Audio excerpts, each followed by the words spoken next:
नमस्कार.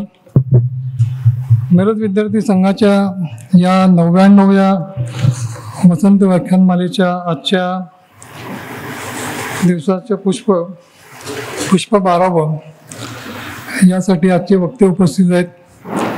आपण सर्व श्रोते उपस्थित आहात. संस्थेच्या वतीनं मी आपल्या सर्वांचं मनापासून स्वागत करतो. आजचं हे व्याख्यान पुष्प कैलासवासी श्री रामचंद्र सुब्बराव कुलकर्णी व कैलासवासी आशा रामचंद्र कुलकर्णी यांच्या स्मृतीप्रित्यर्थ तसेच सहप्रायोजक म्हणून कैलासवासी राजाराम गोविंद कुलकर्णी व कैलासवासी मंगला राजाराम कुलकर्णी यांच्या स्मृतीप्रित्यर्थ आयोजित केलेले आहे. कुलकर्णी कुटुंबीय देखील आज या ठिकाणी उपस्थित आहेत. त्यांचे देखील संस्थेच्या वतीने मी स्वागत करतो.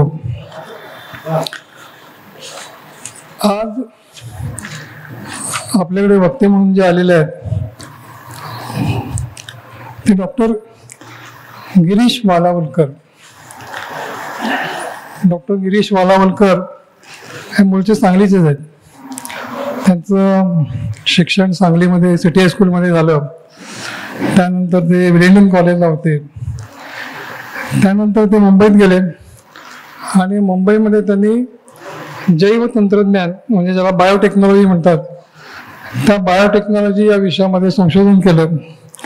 मुंबईला जी संस्था आहे युनिव्हर्सिटी, त्याला आता अलीकडं आपण NICT म्हणतो, त्या NICTमध्ये त्यांनी या विशेषतः एन्झाईम टेक्नॉलॉजी या विषयामध्ये संशोधन केलेलं आहे. त्या विषयामध्ये PhD प्राप्त केलेली आहे आणि त्यानंतर ते या विषयामध्ये कार्यरत आहेत. फर्मेंटा बायोटेक लिमिटेड या कंपनीच्या जैव तंत्रज्ञान विभागाचे CEO म्हणून त्यांनी काम केले. त्याचप्रमाणे वोकार्ड फाउंडेशनचे संचालक म्हणून देखील त्यांनी या क्षेत्रामध्ये काम केलेलं आहे. सध्या ते इनोव्हेशन्स अनलिमिटेड या कंपनीचे संचालक आहेत. मुंबई विद्यापीठाच्या अनेक डिपार्टमेंट ऑफ लाईफ सायन्स वगैरे या डिपार्टमेंटमध्ये ते व्हिजिटिंग फॅकल्टी म्हणून काम करतात. संशोधनानिमित्त आणि त्यांच्या या व्यवसायानिमित्त त्यांनी अनेक देशांचे दौरे केलेत. विविध देशात ते फिरून आलेत. या व्यावसायिक करिअरबरोबरच साहित्य, संस्कृती, अर्थशास्त्र या विषयाचा देखील त्यांचा अभ्यास आहे.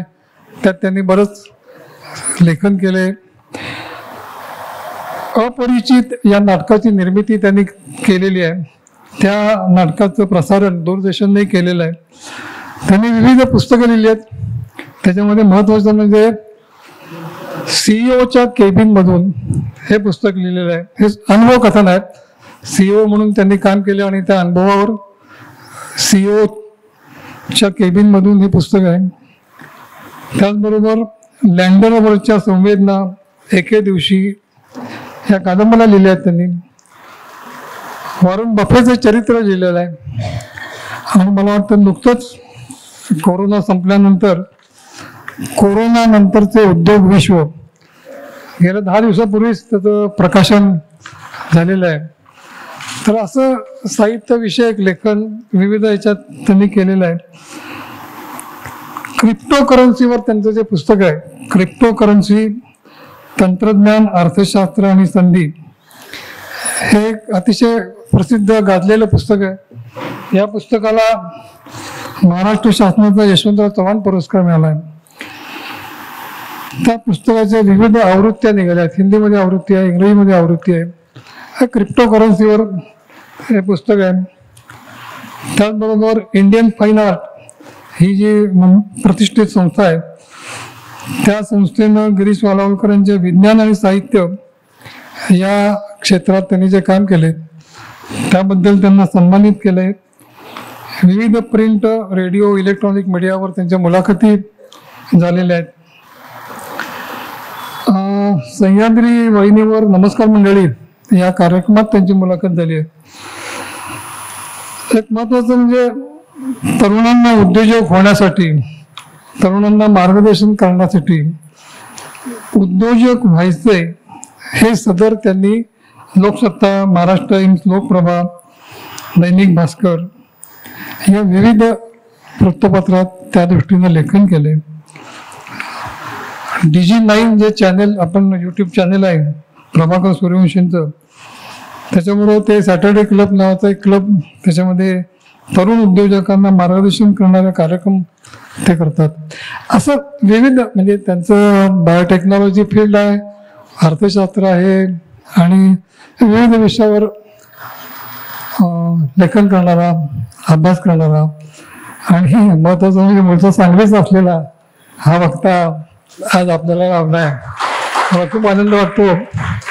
काही फार आमची जुनी ओळख नाही, अलीकडेच त्यांची आमची ओळख झाली आणि अगदी म्हणजे शॉर्ट इन्व्हिटेशन मध्ये त्यांनी लगेच होय म्हटले, मी येतो वसंत व्याख्यानमध्ये, मला आनंद वाटेल यायला. म्हणून आपल्या विनंतीला मान देऊन ते झालेले आहेत. सध्या ते लोकसत्तेची जी डिजिटल आवृत्ती आहे त्याच्यामध्ये गुंतवणुकी संबंधीचं आनंदी गुंतवणूक या नावाचं एक म्हणजे सर्वसामान्य माणसापासून अगदी उद्योजकापर्यंतच्या लोकांना गुंतवणूक आणि त्या अनुषंगिक एकूणच आनंदी कसं राहायचं याविषयी सदर चालवतात. मला असं वाटतं की आता जो विषय त्यांनी घेतला आहे तो यासंबंधीच ते याविषयी प्रकाश टाकतील. त्यांचा आजचा विषय उद्योग, अर्थ आणि अध्यात्म हा विषय त्यांनी घेतलेला आहे. मला वाटतं गिरीश, मी इथे थांबतो आणि तुम्हाला विनंती करतो की तुम्ही आपलं विवेचन सुरू करा.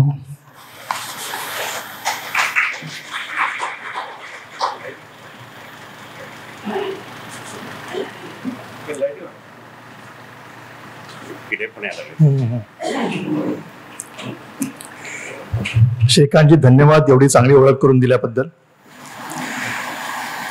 आज इथे तुमच्या समोर वसंत व्याख्यानमाला या अत्यंत परिचित आणि अत्यंत प्रतिष्ठित व्याख्यानमालेत बोलताना मला खरंच आनंद होतोय. मला इथे बोलायची संधी दिल्याबद्दल मी तुळपुळे सर, कुलकर्णी सर आणि सर्व आयोजकांचे मनापासून आभार मानतो. आणि आजच्या व्याख्यानासाठी त्यांनी हा जो विषय निवडलाय, उद्योग, अर्थ आणि अध्यात्म, या विषयाबद्दल मी त्यांचं मनापासून अभिनंदन करतो. कारण हा विषय, हा आजचा विषय आहे. आपल्या सर्वांनाच याविषयी माहिती करून घेणं गरजेचं आहे. गेल्या काही वर्षात आपण बघतोय की तंत्रज्ञान विलक्षण वेगाने प्रगती करतंय. त्या तंत्रज्ञानाबरोबर अनेक नवीन नवीन उत्पादनं बाजारात येतात. उदाहरणच सांगायचं झालं तर ॲपलचा आज एक फोन बाजारात येतो, त्याची किंमत असते 75,000 रुपये. 6 महिन्यात दुसरा फोन बाजारात होतो, त्याची किंमत असते 1 लाख रुपये. आणि ऍपलचा दुसरा नवा आलेला फोन हा पहिल्या फोनपेक्षा कैक पटीने चांगला आहे असं कंपनी सांगते. आपण त्याच्यावरती विश्वास ठेवू. तंत्रज्ञान वाढत चाललंय. खरेदी करायची पद्धत पण बदलत चालली आहे. पूर्वी आपण केव्हा तरी एखाद्या दिवशी बाजाराच्या गावी जाऊन किंवा बाजारात जाऊन काही खरेदी करायचो. मोस्टली दिवाळीच्या आसपास ते खरेदी व्हायची. आत्ता आपण घरात बसल्यावर अमेरिकेतल्या एखाद्या दुकानातला किंवा एखाद्या कंपनीचा टी शर्ट पाहतो, आपल्याला तो आवडतो, आपण पटकन ती ऑर्डर देऊ शकतो, आपण फोनवरून पे करू शकतो आणि 2 दिवसामध्ये तो शर्ट आपल्या घरी येतो. म्हणजे उत्पादनं बदललीत, आर्थिक व्यवहार बदललेत, व्यवहार करण्याची पद्धत बदलली. आणि या सगळ्यांचा म्हणजे ह्या तंत्रज्ञानाचा, या आर्थिक व्यवहार करण्याच्या पद्धतीचा आणि या मार्केटिंगचा आपल्या सामान्य माणसाच्या जीवनावरती थेट परिणाम होतो. आणि ह्यामुळेच आपल्या जीवनाचा पोत आता पूर्णपणे बदललाय. आज जेव्हा आपण बोलणार आहोत तेव्हा हा जगाचा जो कॅनव्हास आहे तो थोडक्यात असा आहे की आपल्या भौतिक गरजा प्रचंड वाढत आहेत. म्हणजे जेवढी उत्पादनं बाजारात येतील, जाहिरातींच्या माध्यमातून त्यांचं जेवढ्या मोठ्या प्रमाणात आपल्यावरती त्या प्रॉडक्टची गुणवत्ता ठासवली जाईल, तेवढा आपण त्या वस्तू घ्यायची आपल्या मनात इच्छा होते, आपली गरज असो किंवा नसो. ह्याचाच अर्थ आपल्या गरजा वाढतात. गरजा वाढवत नेल्यानंतर त्या पूर्ण करण्यासाठी आपला उद्योग आणि व्यवसाय वाढवत नेणं तेवढंच आवश्यक आहे. म्हणजेच अर्थ म्हणजे पैसे कमवणं आणि त्यांचं उत्तम नियोजन करण्याचा पर्याय उरला नाही. जर तुमच्या वाढत्या गरजा तुम्हाला भागवायच्या असतील तर तुम्हाला अधिक पैसे कमवले पाहिजेत आणि त्याचं उत्तम नियोजन केलं पाहिजे. हे भाग आहे. बहुसंख्य वेळ पैसे कमवण्यात, त्यांचं नियोजन करण्यात, नव्या गोष्टींची खरेदी करण्यात आणि सोशल मीडियाबद्दल ह्या सगळ्या गोष्टींची माहिती मिळवण्यात जातो. त्यामुळे नातेसंबंधात न कळत भरपूर तणाव आलेत, कारण कुणाकडे कुणाला त्याला वेळच नाही. आणि सगळ्यांना जाणवतं. या सगळ्याचा प्रत्येक माणसाच्या मनावर कुठे ना कुठेतरी कळत न कळत ताण आहे. आणि हे ताण पैसे उद्योग वाढण्याचा ताण आहे, पैसे कमवण्याचा ताण आहे, खरेदी करण्याचा ताण आहे, नातेसंबंधाचा ताण आहे. हे सगळे जे ताण आहेत हे दूर करून दीर्घ सुखी आणि समाधानी आयुष्य जगायचं असेल तर जीवनाला आध्यात्मिक पैलूची जोड देणं अत्यंत गरज आहे. गंमत अशी आहे की जेवढी अध्यात्माची गरज पूर्वी कधीही नव्हती तेवढी आज आहे. आणि पूर्वी कधीही लोक जेवढी अध्यात्मापासून दूर गेली नव्हती तेवढी आज गेलेली आहेत. ही वस्तुस्थिती आहे. त्यामुळे अध्यात्माविषयी जाणून घेणं आणि त्याचबरोबर ह्या तिन्ही गोष्टींविषयी जाणून घेणं ही आपली आजची गरज आहे.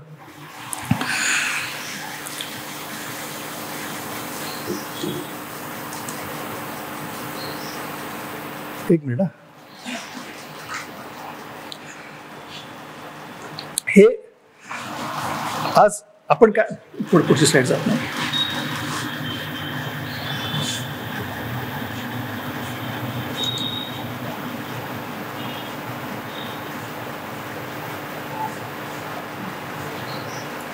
ठीक आहे. आज सुरुवात करताना आपण काय करूया, उद्योग, अर्थ आणि अध्यात्म यांच्या मूळ संकल्पना सर्वप्रथम समजून घेऊया. उद्योग म्हणजे काय? आर्थिक देवाणघेवाणी संबंधित उपक्रम म्हणजे उद्योग. आता तुम्ही उद्योग म्हणजे काय शोधायला गेलात तर तुम्हाला बिझनेस जर्नल्समध्ये असंख्य व्याख्या मिळतील, थिसॉरसमध्ये वेगवेगळ्या व्याख्या मिळतील, डिक्शनरीजमध्ये वेगवेगळ्या व्याख्या मिळतील. त्या सगळ्या व्याख्या सत्य आहेत, आपल्या जागी असू देत. अत्यंत सामान्य भाषेत आणि सत्याच्या जवळ जाणारं सर्वसमावेशक विधान करायचं झालं तर आर्थिक देवाणघेवाणाशी संबंधित उपक्रम म्हणजे उद्योग. उपक्रमाची किंवा उत्पन्नाची सुरुवात करणं, त्याचं व्यवस्थापन करणं आणि त्याची प्रगती करत नेणं म्हणजे उद्योजकता. कोणताही उपक्रम सुरू करा आणि त्याची प्रगती करत न्या, ह्याला आणि त्यातून पैसे कमवा, याला उद्योजकता म्हणता येतं. आता याच्यामध्ये असाही फरक आहे की प्रत्येक उपक्रमातून तुम्हाला पैसे मिळतात अशातला भाग नाही, पण ती उद्योजकता असू शकते. म्हणजे याचं उत्तम उदाहरण म्हणजे आजची व्याख्यानमाला. ही उद्योजकता आहे, 100 वर्ष चालली आहे, त्यामध्ये लोकांनी प्रचंड प्रयत्न केलेले आहेत. भले आर्थिक उत्पन्न मिळून न मिळू, पण ती उद्योजकता आहे. पण ज्या उद्योजकतेमधून आणि उद्योगामधून पैशाची निर्मिती होते त्याला आपण त्याविषयी जास्त बोलावं, आपला अर्थनिर्मिती हा पण आजच्या आपल्या विषयामध्ये इन्क्लुडेड. उद्योजकतेमुळे उद्योगाची उभारणी होते. सिंपल, अत्यंत बेसिक कल्पना आहे. अर्थ म्हणजे काय? आवश्यक वस्तू किंवा सेवा मिळवण्यासाठी वापरणारं माध्यम म्हणजे पैसे किंवा अर्थ. ह्याच्या पण असंख्य व्याख्या मिळतील. ही सर्वात सोपी आणि सर्वसमावेशक व्याख्या आहे. उद्योगातून अर्थनिर्मिती होते, म्हणजे आपण जे काम करतो त्यातून अर्थनिर्मिती होते, ती व्हायलाच पाहिजे. जर होत नसेल तर त्या कामाला उद्योग म्हणता येणार नाही.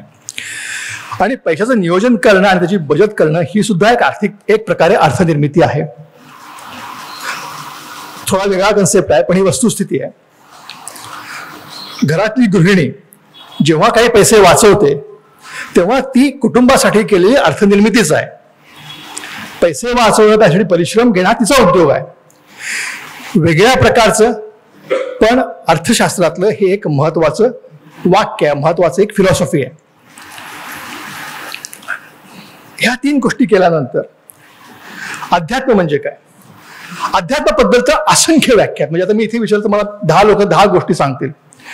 कित्येकाचे गुरु आहेत, प्रत्येकाचे वेगळे वेगळे पंथ आहेत. वेदांपासून ते आजच्या ओशोंपासून ते प्रत्येक छोट्या छोट्या गावातल्या आध्यात्मिक गुरूंची वेगळ्या वेगळ्या व्याख्या आहेत. सर्वसामान्य आणि सर्वसमावेशक व्याख्या अशी आहे की भौतिकतेच्या पलीकडे जाऊन आपल्या अस्तित्वाच्या मूलतत्वाचं ज्ञान मिळवण्याचा प्रयत्न करणं म्हणजे अध्यात्म. क्लिअर? कोणाला काही शंका आहे त्याबद्दल? ही अत्यंत साधी सोपी सरळ व्याख्या. ओके. आता या 3 गोष्टींचा परस्परांशी प्रगाढ संबंध आहे. तो संबंध काय आहे? आपला उद्योग प्रामाणिकपणे पूर्ण कष्ट घेत आणि त्यामधून योग्य अर्थ म्हणजे पैसे कमवून त्याचा विनियोग अलिप्तपणे करत असतानाच त्या पलीकडे जाणारं सुख आणि समाधान अनुभवण्याची क्षमता अध्यात्म देतं. क्लिअर? आपण जो उद्योग करतोय तो पूर्ण परिश्रमाने केला पाहिजे, प्रामाणिकपणे केला पाहिजे, कष्टाने केला पाहिजे, अजून पैसे मिळतात. त्यानंतर त्या पैशाच्या पलीकडे जगात काहीतरी ही समज आली पाहिजे. यापेक्षा ह्या सगळ्यात एक महत्वाची गोष्ट आहे की या 3 गोष्टी, उद्योग, अर्थ आणि अध्यात्म, म्हणजे उद्योग करणं, पैसे कमवणं, अध्यात्म, ह्या 3 गोष्टी एकाच वेळी करणं अत्यंत आवश्यक आहे. त्यामुळे तिन्हीमध्ये प्रगती साधता येते. आपण नेमकी इथे चुका करतो बहुतेक सगळेजण. आपण विचार करतो आधी पैसे कमवून घेऊ, स्थिरस्थावर हो, मग अध्यात्माकडे जाऊ. आणि आपण कप्प्यामध्ये त्याचं विभाजन करतो की शिक्षण, मग नोकरी, पैसे कमवणं, स्थिरस्थावर होणं, मग अध्यात्माकडे जाणं. कित्येक वेळा असंही होतं. बहुसंख्यांच्या प्रयत्न असं बघितलं की जी माणसं आध्यात्मिक मार्गाला जातात त्यांच्या आयुष्यात कुठेतरी काहीतरी खोट आलेली असते. म्हणजे कुठे धंदा बुडालेला असतो, पार्टनरनी फसवलेलं असतं, वैयक्तिक आयुष्यात काहीतरी चुकीची गोष्ट केलेली असते आणि मग ही लोक अध्यात्माच्या मार्गाला जातात. आपण आजूबाजूला अशी असंख्य माणसं बघितली असतील. एखाद्या गुरूंच्या किंवा एखाद्या बाबांच्या मागे जातात. मग ते गुरु कुणी असोत, त्यांचं एक आवडतं वाक्य असतं की तुझी मानसिक स्थिती आध्यात्मिक उन्नतीची आहे आणि तू आध्यात्मिक मार्गाला यावास म्हणून परमेश्वराने तुला ही खडतर परिस्थिती दाखवलेली आहे. आपल्याला पटकन पटतं, कारण आपल्याला कुठेतरी रिलीफ पाहिजे असो खडतर परिस्थितीपासून, आणि आपण आध्यात्मिकदृष्ट्या उन्नत आहोत हे ऐकायला आपल्याला फार बरं वाटतं. पण याच वाक्याचा व्यत्यास असा होतो की जर तुम्ही पहिल्यापासूनच आध्यात्मिक असतात तर कदाचित तुमच्यावरती ही खडतर परिस्थिती आली नसते. त्यामुळे ह्या गोष्टी कंपार्टमेंटलाइज न करता किंवा वयाच्या प्रमाणे न करता ह्या गोष्टी एकाच वेळी त्यांच्यामध्ये समतोल साधत करणं आवश्यक आहे. आता गंमत आहे, ह्या 3 गोष्टी जर करायच्या असतील, एकाच वेळी करायच्या असतील, तर त्यांच्यामध्ये काहीतरी कौशल्य लागतात. प्रत्येक गोष्टीला कौशल्य लागतात. म्हणजे साधी गोष्ट आहे आणि प्रत्येक गोष्टीची कौशल्य वेगळी वेगळी असतात. म्हणजे एखादा इंजिनियर आहे तर त्याला मॅथमॅटिक्स मधली कौशल्य लागतात, त्याला आराखडे बनवायचं कौशल्य लागतं. एखादा धावपटू आहे, मॅरेथॉन रनर आहे, तर त्याला स्टॅमिना वाढवणं आणि पायात ताकद आणणं हे कौशल्य लागतं. एखादी गृहिणी आहे, उत्तम स्वयंपाक बनवते, तर तिला चवीची जाण असणं, गंधाची जाण असणं हे तिचं कौशल्य असतं. प्रत्येकाची वेगळी वेगळी कौशल्य असतात. पण उद्योग, अर्थ आणि अध्यात्म यांच्यातील प्रगतीसाठी लागणारी कौशल्य सारखीच आहे. ती कौशल्य जर आत्मसात केली तर आपलं आयुष्य नेहमी सुखात आणि आनंदात व्यतीत करता येतं. आता ती कौशल्य कोणती, ती कौशल्य कशी आत्मसात करायची आणि त्यांचा उपयोग करून आपलं आयुष्य कसं आनंदात, सुखात आणि तृप्तीत घालवायचं आहे याचा विचार, याची चर्चा आपण पुढच्या 50 मिनिटात करणार आहोत. क्लिअर? इथंपर्यंत क्लिअर आहे सगळं? बरोबर? ठीक. आता कोणतेही कौशल्य मिळवायचे काही मार्ग असतात.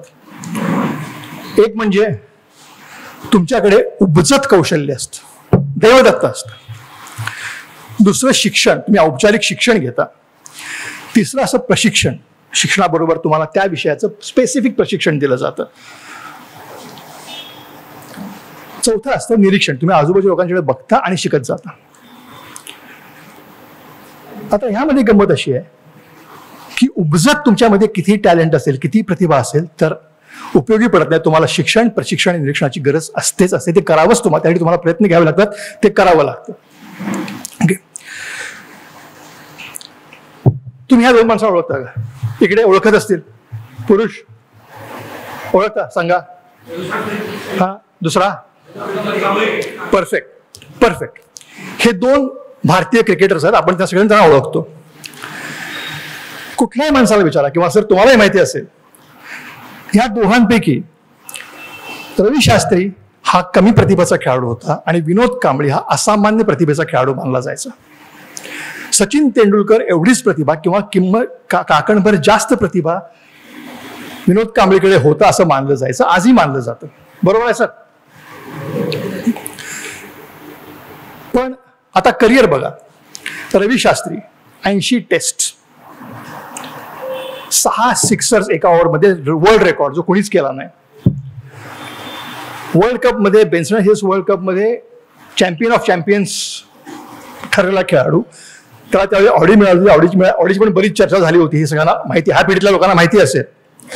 हे त्याचं करिअर आहे आणि तो आजही ऍक्टिव्ह आहे. आजही तो उत्कृष्ट समालोचक आहे आणि अफाट पैसे, धन कमवतो, अर्थप्राप्ती करतो आजही.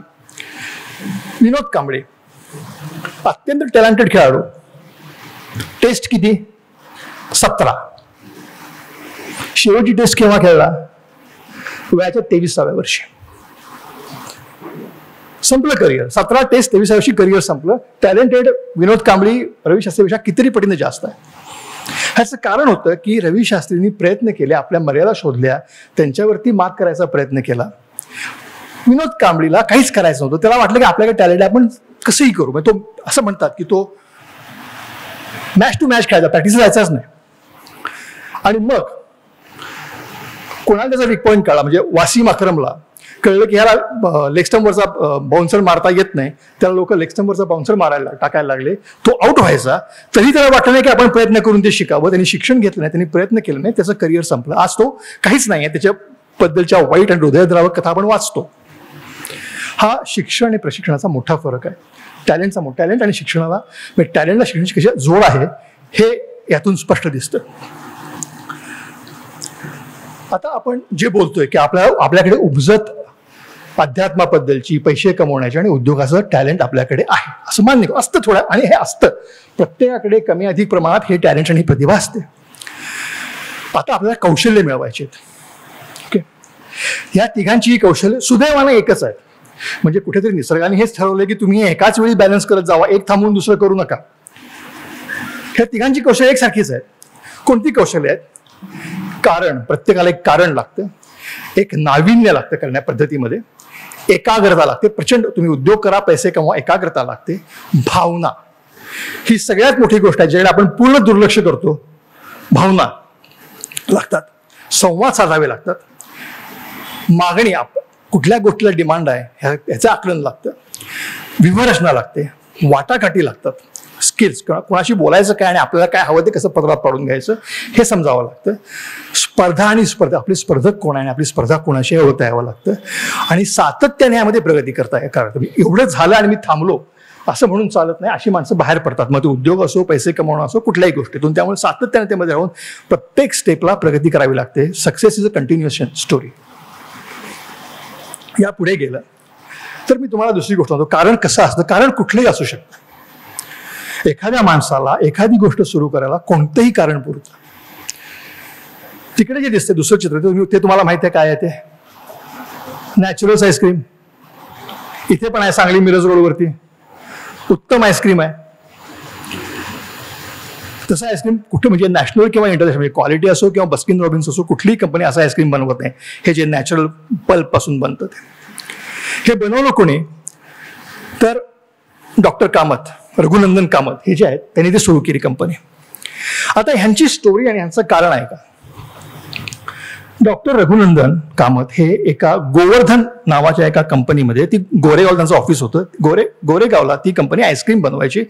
आणि रघुनंदन कामत त्यांच्या तरुणपणी गाडीवरती किंवा सायकलवरती बसून ते आईस्क्रीम विकायला जायचे.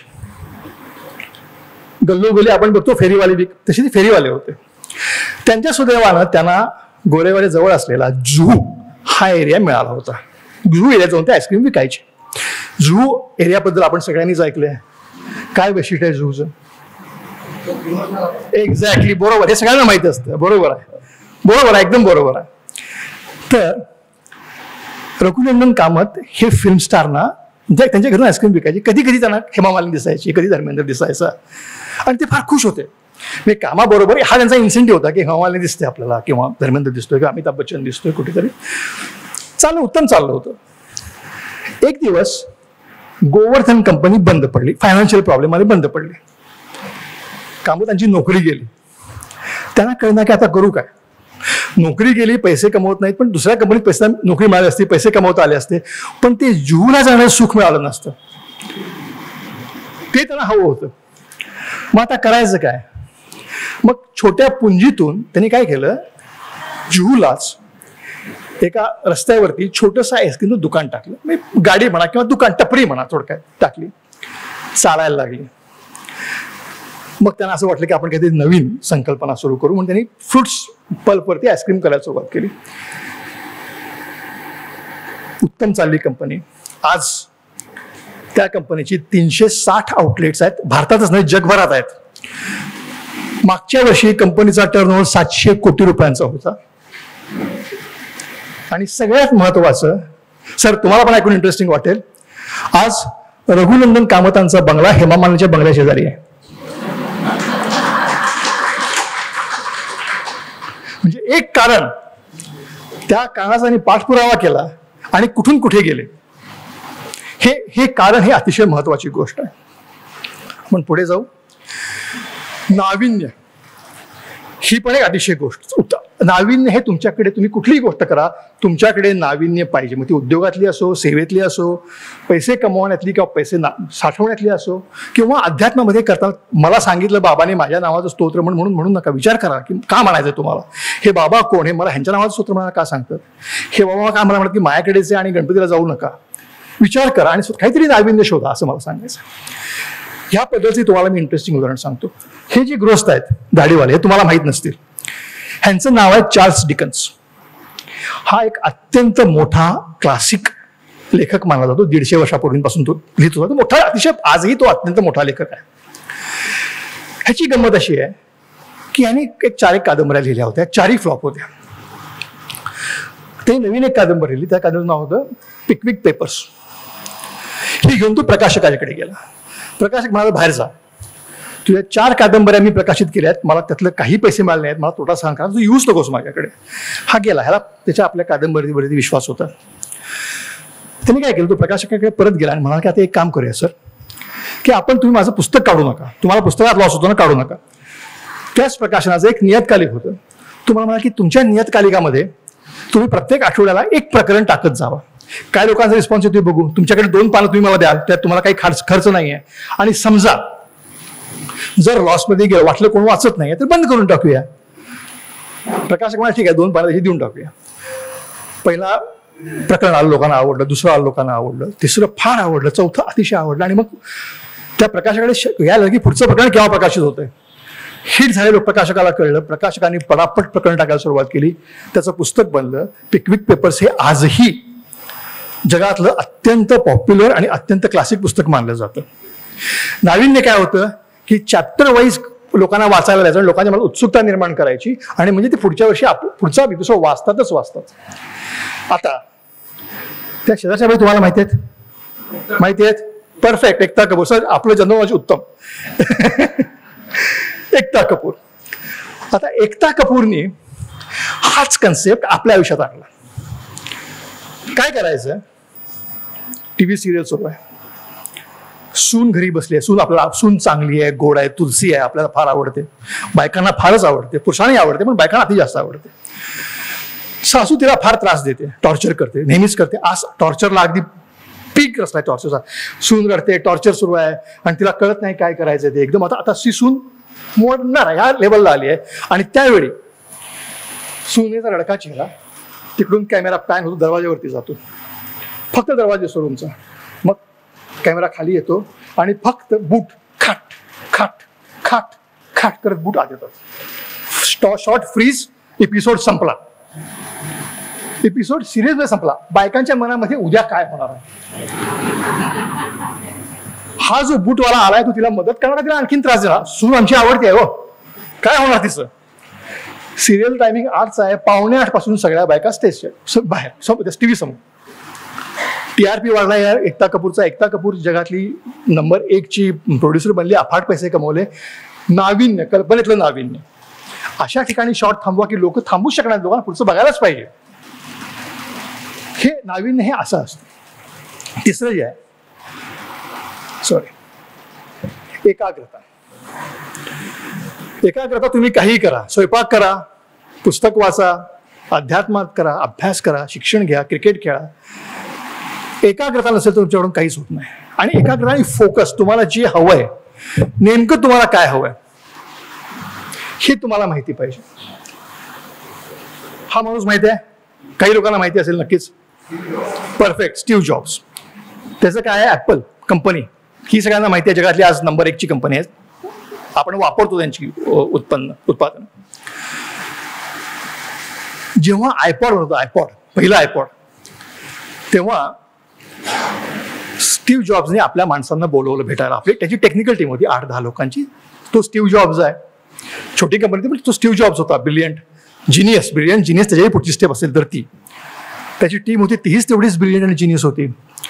तर त्यांनी त्या लोकांना बोलवलं आणि सांगितलं की मला असं नवं आयपॉड तयार करायचं, नवं उत्पादन आहे, तर आपण काय करूया, तुमच्या कल्पना द्या की त्यामुळे ते हिट होईल, लोक ती उचलतील, लोकांना ते वापरायला आवडेल, काय करूया.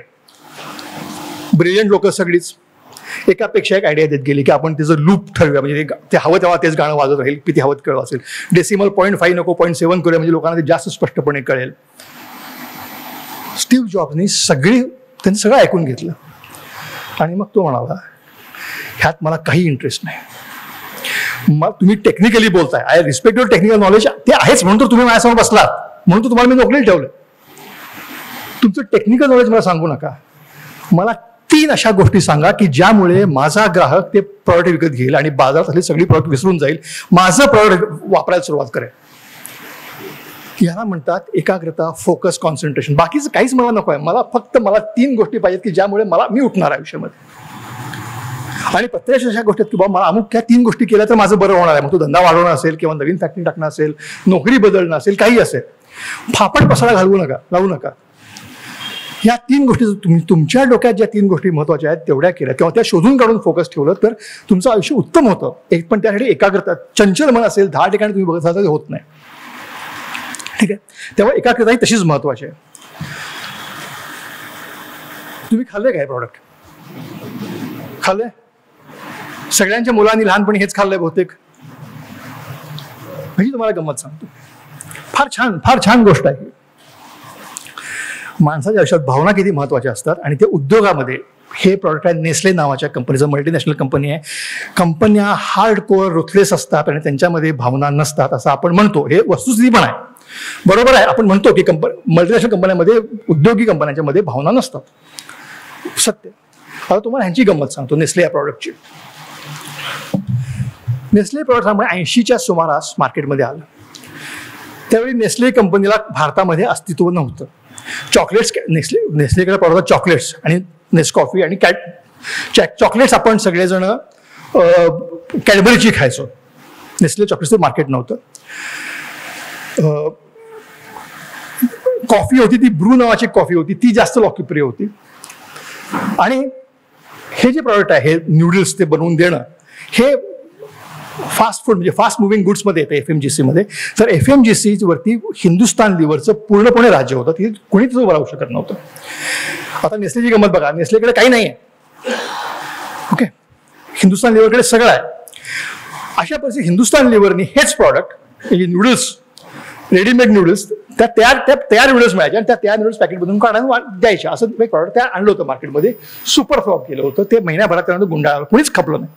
पॅकेट आणून कापून ते खायचं आणि मुलं ते खायची नाही चाललं. अशा परिस्थितीत नेसलेकडे कोणतीही बॅकग्राऊंड नाही, फ्लॉप आहेत भारतामध्ये, प्रॉडक्ट फ्लॉप गेलेला आहे आणि त्यांनी हे प्रॉडक्ट बाजारात आणलं नेसले. मग मॅगीज काय करायचं, ते आणायचं, ते घरात 2 मिनिटं बॉईल करून ते आपलं खायचं आणि आलं आणि महिन्याभरात ते प्रॉडक्ट हिट झालं. आजही हिट आहे. 80 पासून म्हणजे आपली पिढी त्यावरती वाढली, आपली मुलं वाढतात आणि आपल्या मुलांची मुलं पण त्यावरती वाढतील, एवढं ते हिट आहे प्रॉडक्ट. मग मध्यंतरी काही वर्षांपूर्वी नेसले सीईओला विचारलं की तुम्ही हे प्रॉडक्ट आणलं कसं आणि चाललं कसं. तर तो सीईओ म्हणाला, आम्ही प्रॉडक्टचा विचार केला नाही, ते प्रॉडक्ट नॉर्मल प्रॉडक्ट आहे, किमतीचा विचार केला नाही, नॉर्मल किंमत आहे. आम्ही विचार केला भारतीय स्त्रीच्या भावनांचा, भारतीय पुरुषांच्या भावनांचा, भारतीय लोकांच्या भावनांचा. असं आहे की भारतीय स्त्रीला बाहेरून आणून आपल्या घरात लोकांना खायला देणं आवडत नाही, तिला स्वतः केलेलं काहीतरी द्यायला लागतं, तिची इच्छा असते. पुरुषांना सुद्धा रेडीमेड खाणं आवडत नाही, त्यांना बायकोनी, आईनी, बहिणीने काहीतरी करून दिलेलं आवडतं. आता परिस्थिती अशी होत चालली आहे की बायका नोकरी करायला लागल्यात, त्यामुळे त्यांना तेवढा वेळ देऊ शकत नाहीत सागर संगीत जेवण करण्या इतका, पण बाहेरचं खाणंही चालत नाहीये. मग अशा वेळी आम्ही असा विचार केला की हे प्रॉडक्ट त्यांना द्या, 2 मिनिटात त्या बॉईल करतात, शेवटी त्या काहीतरी करतात, ते प्रॉडक्ट त्या बनवतात शेवटी 2 मिनिटांमध्ये का असेना. तो फील त्यांना येतो, मुलाला पण तो आईने बरोबर बॉईल केले, मग त्यात आई कधी मसाला टाकते, कधी गाजर टाकते, कधी काहीतरी वेगळे आपली कृती चालू होते. आणि त्यामुळे हे आईने बनवलेलं प्रॉडक्ट, आई पण खुश, नवरा खुश, मुलं खुश, जे चालायला लागलं ते आजपर्यंत चालते. भावना, आईच्या भावना ओळखल्या, स्त्रीच्या भावना ओळखल्या, भारतीय समाजाच्या भावना ओळखल्या. भावनांना अत्यंत महत्वाचं स्थान आहे जगामध्ये. आपण ते निग्लेक्ट करतो. बऱ्याच वेळा पुरुष वर्ग म्हणतो की आपल्या भावनांचं प्रदर्शन करणं हे चुकीचं आहे, कशाला दाखवायचे, पण ते अतिशय महत्वाचे असतात, त्या व्यक्त कराव्याच लागतं. ओके, हे अजून एक इंटरेस्टिंग उदाहरण. हे कोण आहेत सांगा, हे सगळ्यांना माहिती असतील, तुमच्याकडून सांगा मला, तुम्ही सांगू नका सर. तुमच्याकडून सांगा कोण आहे ते. दिवा काय म्हणतात ते, आज खुश तो बहुत हो गए तुम, आज खुश तो बहुत हो गए कि मैं आ गया, बरोबर. वो जिसने आज तक कभी तुम्हारे मंदिर की सीढ़ियां नहीं चढ़ी, वो आज तुम्हारे सामने आ गया, हे म्हणतात. या वाक्याला किती वर्ष झाली. 75 साली आला दिवार, 75 साली, आज 50 वर्ष झाली. बघितल्यावरती आपण तो ओळखतो, आपल्याला तो डायलॉग सगळ्यांना माहिती आहे. कारण काय, संवादाची पद्धत, अत्यंत हा संवाद जो आहे, आज खुश तो बहुत हो गए तुम कि मैं तुम्हारे सामने आ गया, हा संवाद, हा पारंपरिक संवादाच्या पूर्ण 180 डिग्रीमध्ये वेगळा आहे. तोपर्यंत काय होतं की भगवान मैं तुम्हारे पास आया हूं, कुछ तो करो, मुझ पे रहम करो, मेरी माँ को बचाओ, तुम्ही मेरे तारणहार हो. त्यांनी सांगितलं जा, मी तुझ्या घरात आलो, तू खुश हो. आणि ते पटलं, कारण तो एक तो ऍक्टर जबरदस्त होता, प्लस तो जी खतखत त्याच्या मनात होती की तो योग्य होता, तो जे योग्य होता, त्याच्या आईवरती अफाट प्रेम होतं, त्याच्या भावना जेन्युइन होत्या आणि त्यासमोर दुसरा मार्ग नव्हता. त्यांनी अत्यंत वेगळ्या प्रकारे आपल्या भावना व्यक्त केल्या, अत्यंत वेगळा संवाद साधला. तो संवाद 50 वर्षानंतर आज आपल्या मुलांना पण माहिती आहे. जे संवादामध्ये 2 गोष्टी होत्या, जेन्युनिटी होती, तो खरा होता, भावना खऱ्या होत्या, कुठेही औद्धत्य नव्हतं, म्हणजे तो परमेश्वर जरी ओरडत होता त्याच्यात तो आगाऊ नव्हता. जे काय आहे तो त्यांनी सांगितलं, मला काहीतरी करून बाहेर काढायचं, माझी पद्धत आहे बोलायची यश. त्यामुळे संवाद तुम्ही परमेश्वराशी साधा, घरातल्या लोकांशी साधा, उद्योग व्यवसायात लोकांशी साधा, पैसे कमवताना, पैसे साठवताना साधा, पण तो संवाद साधणं, त्यात योग्य भावना आणणं आणि तो योग्य प्रकारे एक्सप्रेस करणं हे अत्यंत गरजेचं आहे. पुढे जाऊया. हा संवाद तुम्हाला, आता आपण अमिताभ बच्चनचं उदाहरण बघितलं, हे थोडं वेगळं उदाहरण घेऊया. संत ज्ञानेश्वर, जमिनीबद्दल आपण बोलतो, जमीन कठोर आहे, खडक कसा आहे, मऊ आहे. एकच वाक्य आहे ज्ञानेश्वरीतलं, भूमीचे मार्दव सांगे कोंबाची लवलव. म्हणजे जेव्हा कोंब जमिनीतून वरती येतो तेव्हा ती जमीन किती कठोर असू दे, किती तो कसा येतो त्यातून बाहेर, तो तुम्हाला सांगेल की जमीन किती मऊ आहे आणि ती कशा प्रकारे कुठे मऊ आहे आणि कोणासाठी मऊ आहे. हे जे वाक्य आहे ना की आईचं मन आहे ते, किंवा ती भावना आहे, एखाद्या भावनेला स्पर्श तुम्ही केलात की ती गोष्ट कठोर वाटणारी गोष्ट किती मृदू होते आणि त्यातून नवनिर्मिती कशी होते ह्याचंही उदाहरण आहे ज्ञानेश्वरीचं. एकच वाक्य, एका वाक्यात त्यांनी सगळं सांगितलेलं आहे. पुढे जाऊ. मागणी, डिमांड दोन प्रकारे असतात. एक पहिली की जी गोष्ट तुम्ही घेतल्यामुळे तुम्हाला बरं वाटतं ती पॉझिटिव्ह डिमांड आहे, चांगली मागणी आहे. हे सोशल मीडिया आहे. हे पाहता हे सोशल मीडियावाले म्हणजे मार्क झुकेरबर्ग असो किंवा एलन मस्क असो, हे अब्जा देशाच्या पेक्षा प्रचंड श्रीमंत झाले, कारण त्यांनी एक नवीन व्यासपीठ दिलं की आपण कुणाशी, आता माझा मुलगा अमेरिकेचा, मी अमेरिकेतून त्याशी आता मला वाटलं मी बोलू शकतो, किंवा माझ्या आयुष्यात जुन्या शाळेतल्या मित्रांशी मी बोलू शकतो. जो माणूस हयात आहे आणि त्याच्या आपल्याला बोलायचं त्याच्या आपण बोलू शकतो, ह्याचं वैशिष्ट्य होतं. प्रचंड हिट झालं. ही मागणी आहे. अशा प्रकारची तुम्हाला आपली मागणी काय आहे समजायला पाहिजे. दुसऱ्याच्या बरोबर असं येतं की दुसरी एक मागणी असते, ती म्हणजे ही कोवॅक्सिन आणि कोविशिल्डची मागणी, की तुम्ही प्रेशरमध्ये, ती नको आहे आम्हाला, ती वापरायची आमच्यासाठी कधीही येऊ नये, पण प्रेशरमुळे आम्ही ती घेतोय. तो जगात तुमचे जे मित्रमंडळ असतं की नाही, ते तुम्हाला दोन प्रकारे ट्रीट करते. एक तर तुम्ही त्यासाठी सोशल मीडिया असता किंवा त्यांचे कोविशिल्ड असतात. म्हणजे काही लोकांना तुमचा सहवास आवडतो म्हणून ते तुम्हाला बोलवतात, काही लोकांना तुम्हाला बोलल्याशिवाय भाग नसतं म्हणून ते तुम्हाला बोलवतात. उदाहरणार्थ बॉसच्या घरी जेवायला जायला कोणाला आवडत नाही, बरोबर आहे, पण आपण जातो कारण ते कोविशिल्ड आहे, पर्याय नाही. तर आपण कुणाच्या आयुष्यात सोशल मीडिया आहोत, फेसबुक, आणि कुणाच्या आयुष्यात कोविशिल्ड आहोत हे आपल्याला समजलं पाहिजे. अध्यात्मामध्ये पण घ्या की कुठल्या गुरुला आपण हवंय किंवा कुठल्या गुरुचं आपल्याला जुळतंय हे समजलं पाहिजे. व्यवहार अभ्यास, उद्योग कुठला आपल्याला सूट करतोय हे समजलं पाहिजे. पैसा आपण FD मध्ये करणं आपल्याला जमतंय का, आपण म्युच्युअल फंडमध्ये टाकूया का, आपण घरं घेऊया, हे आपल्याला, आपली प्रत्येकाची वेगळी वेगळी मेंटॅलिटी असते. शेअर मार्केट, माझा एक पैसा शेअरमध्ये गुंतवला नाही आजही, म्हणजे माझ्या कंपनीचा पैसे मी शेअर घेत नाही, माझी मेंटॅलिटी नाही आहे. ओके, हा वेगळा भाग झाला. प्रत्येकाने आपल्या मेंटॅलिटीला शोभेल अशी गोष्ट. माझा मित्र शेअर घेतो म्हणून मी शेअर घेतल्याचा काही उपयोग होत नाही. मग तुमचं मानसिक स्वास्थ्य जातं. मानसिक स्वास्थ्य सांभाळलं पाहिजे, सुख सांभाळलं पाहिजे आणि बाकीच्या गोष्टी करायच्या, बरोबर. त्यानंतर पुढे जाऊ. व्यूहरचना, ही पण इंटरेस्टिंग गोष्ट आहे. ह्या दोन कंपन्या आहेत. ही प्रॉक्टर अँड गॅम्बल तुम्हाला माहिती आहे, डोव साबण आपण वापरतो, त्यांची बरेच उत्पादन आपण वापरतो प्रॉक्टर अँड गॅम्बलची. ही जेव्हा मार्केटमध्ये आली तेव्हा हिंदुस्तान लिव्हर परत मार्केटमधली क्वीन होती, कोणाला उभं करू देत नव्हते ते. लक्स नावा साबण, लक्स माहिती आहे, सगळ्यांना माहिती असेल.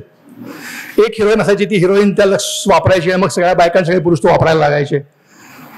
त्याचा ब्रँड होता तो लक्स. म्हणजे आणि असं होतं की जी हिरोईन लक्स, म्हणजे ज्या हिरोईनला लक्सने आपला ब्रँड अँबॅसेडर बनवलं ती सुपरस्टार, असं ते मोजमाप होतं तेव्हा. दुसऱ्या कोणाला स्थान नव्हतं. प्रॉक्टर अँड गॅम्बलकडे तीच उत्पादन होती, सगळी तीच होती. म्हणजे त्यांच्याकडे डव साबण होता, त्यांच्याकडे फेअर अँड लव्हली चायनीज होतं, त्यांच्याकडे प्रॉक्टर अँड गॅम्बलचे, त्यांच्याकडे वेगळे वेगळे वॉशिंग पावडर्स होत्या, अल्ट्रा वगैरे, सर्फच्या अगेन्स्ट. तर हे मार्केटमध्ये टिकू शकणार नाही, सगळ्यांना वाटत होतं. आले तेव्हा पहिले 2 वर्ष लॉसमध्ये गेले.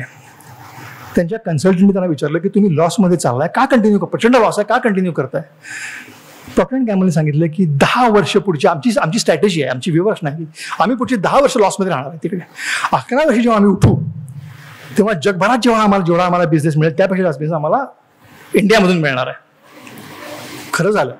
आज सकाळी प्रॉक्टर अँड गॅम्बलचा शेअर 24,000 रुपये, अफाट पैसे कमवले ते. इंडिया हे त्यांच्यात one of the most leading market आहे आज, म्हणजे युरोप पेक्षा जास्त इंडियामध्ये त्यांना पैसे मिळतात. संपूर्ण युरोप आणि इंडियामध्ये त्यांना इंडियामध्ये जास्त पैसे मिळतात. स्ट्रॅटेजी, विचारपूर्वक आखलेली व्यूहरचना. बरं, ही व्यूहरचना मोठ्या कंपन्या, मॅनेजमेंट कन्सल्टंट्स करतात असं नव्हे, तुम्ही आणि आम्ही पण करतो. हे काय, हे माहिती आहे काय? माहिती आहे सगळ्यांना बहुतेकांना. सांगली मिरज रोडवरती स्वरूप टॉकीज माहिती आहे का? हां, हे स्वरूप टॉकीज आहे. आता लहानपणी मी सांगलीत होतो, त्यावेळी सिनेमा, TV नव्हताच, बाकी काही प्रश्नच येत नाही. सिनेमा पाहायला आम्हाला सगळ्यांना आवडायचे, प्रत्येकाला आवडतात. वर्षातून 2 सिनेमा बघायला मिळायचे. एक वार्षिक परीक्षा संपल्यावरती आणि दुसरा 6 परीक्षा संपल्यावरती. कसं सोडायचं आता? आता परमिशन तर पाहिजे वडिलांची, मग काय करायचं? सांगितलं की पेपर अवघड गेले तर प्रश्नच येत नाही, चान्सच नाही आहे. मग आम्ही काय करायचो, आपल्या पहिले बहुतेकांनी केलं असेल की एक पहिले 2-3 पेपर झाले, मग ते असे पहिले भाषा असायच्या, मग गणित असायचं, ते संपले की मग आपण प्रचंड अभ्यास, म्हणजे इतिहास भूगोल हिंदीला वगैरे आपण प्रचंड अभ्यास करायला लागायचो. वडिलांना अभ्यास करतो आपण घरी सांगतो काय छान पेपर गेला, वा वा वा वा मस्तच पेपर गेला, म्हणजे काय प्रश्नच नाही, खूप चांगले मार्क मिळतील वगैरे. मग शेवटी परीक्षेसाठी आले सांगायचं, आता पेपर संपले सगळे, आता मला फार अभ्यास करून थकवा आला, मी पिक्चरला जाऊ का? ते जा म्हणायचं. ही आपली व्यूहरचना होती, जी आपण करायचो त्याला स्ट्रॅटेजी म्हणतात. थोडक्यात सांगायचं तर की असं एक इमेज तयार करायची, आपण फार अभ्यास केला, आपला पेपर फार सोपे गेले आणि आता पिक्चर बघणं आपल्याकडे आवश्यकच आहे. पण जायचो आणि ह्या टॉकीजमध्ये आम्ही कित्येक पिक्चर बघितले. अर्थात वडिलांना पण ते कळत झालं की आपण स्ट्रॅटेजी करतोय ते, पण ती आपल्या मुलाला खुश करणे त्यांची स्ट्रॅटेजी असेल. त्यामुळे हे टॉकीज आहे की जिथे भरपूर पिक्चर आपण बघितले आणि आपण सगळ्यांनी हेच केलेलं आहे जवळपास, मग थोड्या फरकाने. आता पुढे गेलं तर निगोसिएशन्स, वाटाघाटी. वाटाघाटी ही परत उद्योगांची मक्तेदारी नाही. नवरा बायकोमध्ये प्रचंड होतात की तुम्ही मला साडी घेऊन द्या तर तुम्ही पार्टीला जावा, किंवा तुम्ही माझ्याबरोबर ह्या वर्षी पिकनिकला चला तरच तुम्हाला अमुक गोष्ट करायला मिळेल. हे सगळं सुरू असतं. ह्याचं एक उदाहरण मात्र उद्योगात तुम्हाला मी सांगतो की ते कसं त्यातून ह्या वाटाघाटीमुळे जगात किती फरक पडतो. ही कुठली कंपनी आहे? IBM, international business machines. 1980 साली कम्प्युटरमधली ही नंबर 1 नाही, एकमेव कंपनी होती. दुसरी कुठलीही कंपनी त्यावेळी मार्केटमध्ये नव्हती. छोट्या छोट्या होत्या पण त्यांना ही लोक टिकायलाच द्यायची नाही, IBM वाले. तो जो माणूस आहे कोण आहे sir? Perfect, bill gates. Perfect, young bill, एकदम बरोबर. काय झालं, IBMने एक नवीन वेगळा कम्प्युटर तयार केला आणि तो कम्प्युटर चालवण्यासाठी त्यांना एक सिस्टीम हवी होती, ज्याला आता आपण विंडोजचे ऑपरेटिव्ह सिस्टीम म्हणतो. तर बिल गेट्स त्यांनी 4 लोकांना सांगितलं, बिल गेट्सनी ती बनवली, विंडोज नावाची सिस्टीम तुमच्याकडे घेऊन गेला. त्यांना पटली की ते व्यवस्थित कम्प्युटर चालू होती, उत्तम चालू होती कम्प्युटरवरती ती सिस्टीम. मग त्यांनी काय सांगितलं की त्यांनी बिल गेट्सने एक अमुक पैसे मागितले की मला एवढे पैसे द्या आणि मग तुम्ही सिस्टीम वापरायला घ्या. IBMने सांगितलं की नाही, आम्ही एवढे पैसे देऊ शकत नाही, आम्ही कमी पैसे देतो. बिल गेट्स चाणाक्ष माणूस होता. तुम्हाला ठीक आहे, मला पैसे कमी द्या, पण मला एक परवानगी द्या की ही सिस्टीम जी आहे ती मी इतर कंपन्यांना सुद्धा विकेन. इतर जे लोक कम्प्युटर काम बनवतात त्या कंपन्यांना सुद्धा मी सिस्टीम मला विकायची परवानगी द्या, त्या तुम्ही पैसे भरून काढतो. IBMने विचार काय केला की कोण आहे आमच्याशिवाय कम्प्युटर बनवणारा? त्यामुळे तू काय मूर्ख आहे, म्हणजे आता ह्याला काहीच कळत नाही, काहीतरी मागतो त्याला देऊन टाकलं, संपलं. तो डील घेऊन बाहेर पडला आणि त्याने लोकांना सांगायला सुरुवात केली, हे IBMला मी सप्लाय करतो आणि ही सिस्टीम तुमच्या कम्प्युटरला मिळेल. लोकांना जेव्हा हे कळलं की IBMला जी सिस्टीम मिळते तीच आपल्याला मिळते, तेव्हा लोकांनी पटापट कम्प्युटर बनवायला सुरुवात केली. त्यातून मग हे डेल, HP वगैरे जे आज पॉप्युलर आहेत त्यातून निघालेले आहेत. आणि पाहता पाहता IBM लॉसमध्ये गेली आणि बिल गेट्स हा जगातला सर्वात श्रीमंत माणूस बनतो. आजही 4-5व्या क्रमांकाचा श्रीमंत माणूस आहे. फक्त निगोसिएशन्स, एक पॉईंट पकडून त्यांनी जे काय, आणि तो बरोबर IBMच्या वीक पॉईंटवरती खेळला की त्यांना वाटलं की IBMला कळणारच नाही की आपण काय म्हणतोय ते. त्यांना वाटलं की आपल्याशिवाय आहे कोण. खरोखर तसं झालं.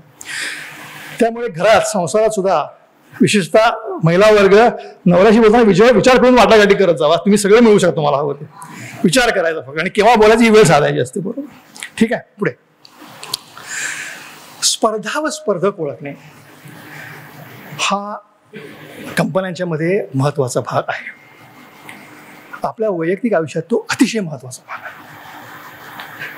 एक गोष्ट तुम्ही ऐकली असेल किंवा तुम्हाला माहिती असेल की मोठी साम्राज्य, मोठे राजे, महाराजे हे त्यांच्या शत्रूंनी जेवढे ते नाश केले त्याच्यापेक्षा जास्त त्यांचा नाश त्यांच्या मित्रांनी केला, त्यांच्या जवळच्या लोकांनी केला, त्यांच्या स्वकीयांनी केला. कुठलंही उदाहरण, शिवाजी महाराजांपासून तुम्ही कुठलंही, नेपोलियन पर्यंत कुठलंही उदाहरण तुम्ही घ्या, जे त्यांच्या बाबतीत झालं ते तुमच्या आमच्या बाबतीत होतं. आपले मित्र कोण, आपल्याबरोबर कुठल्या उद्देशानं कोणती लोक आलीत, आणि आपले हितशत्रू कोण आणि आपले हितचिंतक कोण हे बऱ्याच लोकांना कळत नाही. बरीच लोक जी यशस्वी होतात आणि मग अध्यात्माकडे जातात त्याचं कारण मुळात हे असतं. तुम्ही विचार करा, तुम्हाला निश्चित पटेल. थोडं बोल्ड विधान आहे पण हे सत्य आहे. अशीच तुम्हाला ही गंमत सांगतो. हे नेटफ्लिक्स आहे, वापरतो आपण बहुतेक सगळेजण. आपल्या दृष्टीनं काय आहे, एक अत्यंत उत्तम करमणुकीचं साधन आहे. उत्तम वेब सिरीज येतात, आपण तासन तास बघू शकतो. आपलं सगळं जग विसरून आपण त्यामध्ये गुंतून जातो. आपण 1 तास लावलेला एपिसोड आपण 6-7 तास बघत राहतो. त्यामुळे आपल्यासाठी तो आपला मित्र आहे, बरोबर. म्हणजे आपल्यासाठी तो चांगल्या गोष्टी करतो आपल्या दृष्टीनं. आता नेटफ्लिक्सला अलीकडचीच गोष्ट आहे. नेटफ्लिक्सला फॉर्च्यूनच्या पत्रकारांनी विचारलं की तुम्ही सगळं केलं, तुम्ही टी व्ही चॅनल्सला मागे टाकलं, तुम्ही डिजिटल मीडियाला म्हणजे इतर कॉम्प्युटर्सला मागे टाकलं, तुम्ही सिनेमा आउट केला, प्रिंट मीडिया नामशेष झाला, आता तुमची स्पर्धा आहे तरी कोणाबरोबर? आता पुढचं कोण? त्यांनी सांगितलं की आमची स्पर्धा ह्यापैकी कोणाशी कधीच नव्हती. आम्ही फार यांच्यापेक्षा पुढे आम्हाला माहिती होतं. आमची स्पर्धा आहे ती माणसाच्या झोपेबरोबर. त्यांनी झोपूच नाही असं आम्हाला वाटतं. त्यांनी रात्रंदिवस तो बघत राहावा आमचा शो, आणि त्यात ते यशस्वी आहे तो. म्हणजे मी माझा अनुभव सांगतो. सेक्रेड गेम्स नावाची एक सिरियल होती. मी एक एपिसोड लावला रात्री 9 वाजता, 10 वाजता झोपणार होतो. 11 एपिसोड होते. 9 पासून ते रात्री 6 पर्यंत मी ते बघत बसतो. मला डोळेच बंद करता येईना, एवढं इंटरेस्टिंग होतं. आणि बघून झालं ते वाटलं आपण काय बघितलं 11 तास बसून. त्याचा आउटकम काहीच नव्हता, पण बघितलं, त्याला पैसे मिळाले, त्यांच्या ऍडव्हर्टिजमेंट झाल्या. तर हा दिसतो मित्र, पण तो तुम्ही जीवावर उठलेला आहे हे समजून घेत चला, पुढे जाऊ. सातत्याने प्रगती, थांबायचं नाही. आता मी तृप्त आहे, आता मला काही गरज नाही असं कधी म्हणू नका. हे माहित आहे का, हे तुम्हाला माहिती आहे का? वॉकमन माहिती आहे, आपल्या पिढीला चांगलंच माहिती आहे. त्या मुलीला विचारा, त्या मुलीला तिला विचार, तुला वॉकमन माहिती आहे का? नाही माहिती तिला. हा नाही माहिती, मी सांगतो तुम्हाला. तिला माहित नाही, तिला आयपॉड माहिती असणार, माहिती ना, कारण तिला माहित नाही, कारण ते संपला. काय झालं, सोनीने हा वॉकमन तयार केला, खिशात घालून गाणी ऐकत फिरायचं. आपल्याकडे सगळे लोक करायचो आपण. स्टाईल होती, जगभर ते चालायला लागलं आणि 5, 7, 8 वर्ष ते उत्तम चाललं होतं. सोनी काय करायला लागलं, त्यामध्ये वेगवेगळी मॉडेल, त्याचा कलर वेगळा, मग छोटा वॉकमन, मग मोठा वॉकमन, मग डोक्याला अडकवायचा वॉकमन, असे काय काय ते करत लागायले. त्यावेळी तिकडे अमेरिकेमध्ये डिजिटल टेक्नॉलॉजीवरती संशोधन सुरू होतं. सोनीला करायची गरज पडली नाही. त्यांना वाटलं की आपण एवढं करतोय, आपण वॉकमन आपण एवढा मोठा बनवलाय. एके दिवशी जॉब्सनी डिजिटल तंत्रज्ञानाचा वापर करून आयपॉड बाजारात आणलं. 2 महिन्याच्या आत वॉकमन कमी झाला आणि आता नामशेष झाला. आता माहित नाही आजच्या पिढीला वॉकमन काय आहेत. सातत्यानं प्रगती. याचं आणखी नाही, तुमच्या आमच्यातलं उदाहरण सांगतो. हिंदुस्थान अँटीबायोटिक्स. शाळेत असताना ह्या कंपनीचं फार कौतुक होतं आमच्या इथे शाळेमध्ये, की मोठी कंपनी आहे, पेनिसिलिन बनवते, भारतातली एकमेव कंपनी, आशियातली एकमेव कंपनी होती. आज गेला तर खंडर आहे.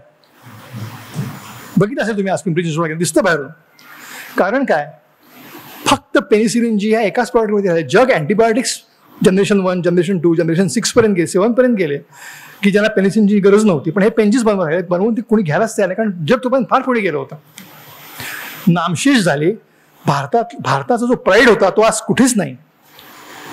कारण समाधान पाहिजे, पण ते कसं पाहिजे आपण पुढे बोलू. असं समाधान चालत नाही, की समाधान तुम्ही थांबलो कधीच उपयोग होत नाही. तुम्हाला दुसरी गोष्ट सांगतो. आता मी बोलता बोलता याचा पुढे विचार करू. असं म्हणतात की कुठे थांबायचं हे कळलं पाहिजे, पण याचं उत्तर असं आहे की कुठेही थांबू नये. थांबायचं नसतं, पुढे बोलू. आता हे सगळे आपण गोष्टी शिकल्या. कारण संकल्पना, नाविन्य, स्पर्धक सगळं, ह्या सगळ्यांचा विचार केला आणि ह्या सगळ्यांच्या वरती आपण एकाग्रता असू, ह्या सगळ्यांचा आपण अभ्यास करत असू, तर आपल्याला ज्ञानप्राप्ती होते आणि ज्ञानप्राप्ती सडन होते. हे कसं हे तुम्हाला सांगतो उदाहरण. हे काय आहे हे माहिती आहे, DNA सगळ्यांना माहिती आहे. ते दोघं वॉटसन आणि क्रिक, त्याने तो DNA शोध लावला. मागच्या शतकातले सर्वात बुद्धिमान मेंदू म्हणून त्यांना ओळखलं जातं.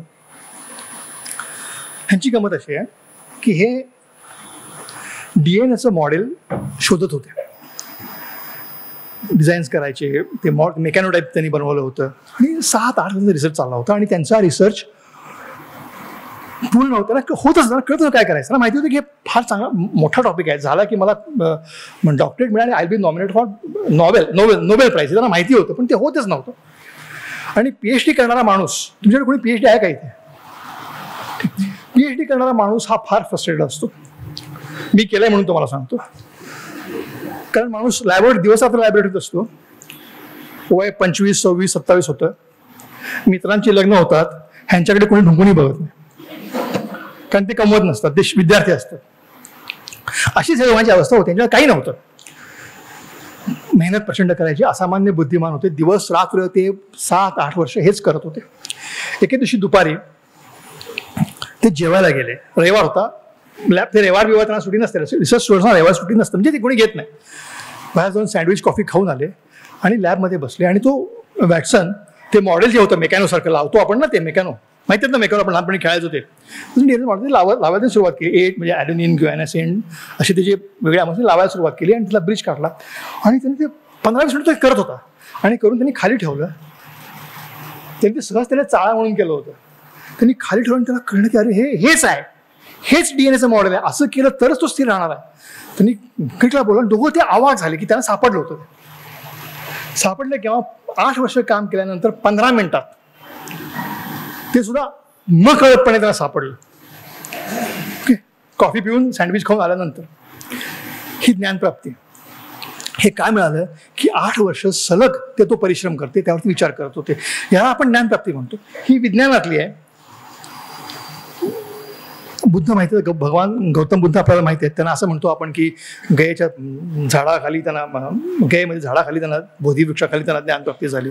त्यांनी असंख्य त्या गोष्टीचा विचार केला होता, त्यासाठी घर सोडलं होतं.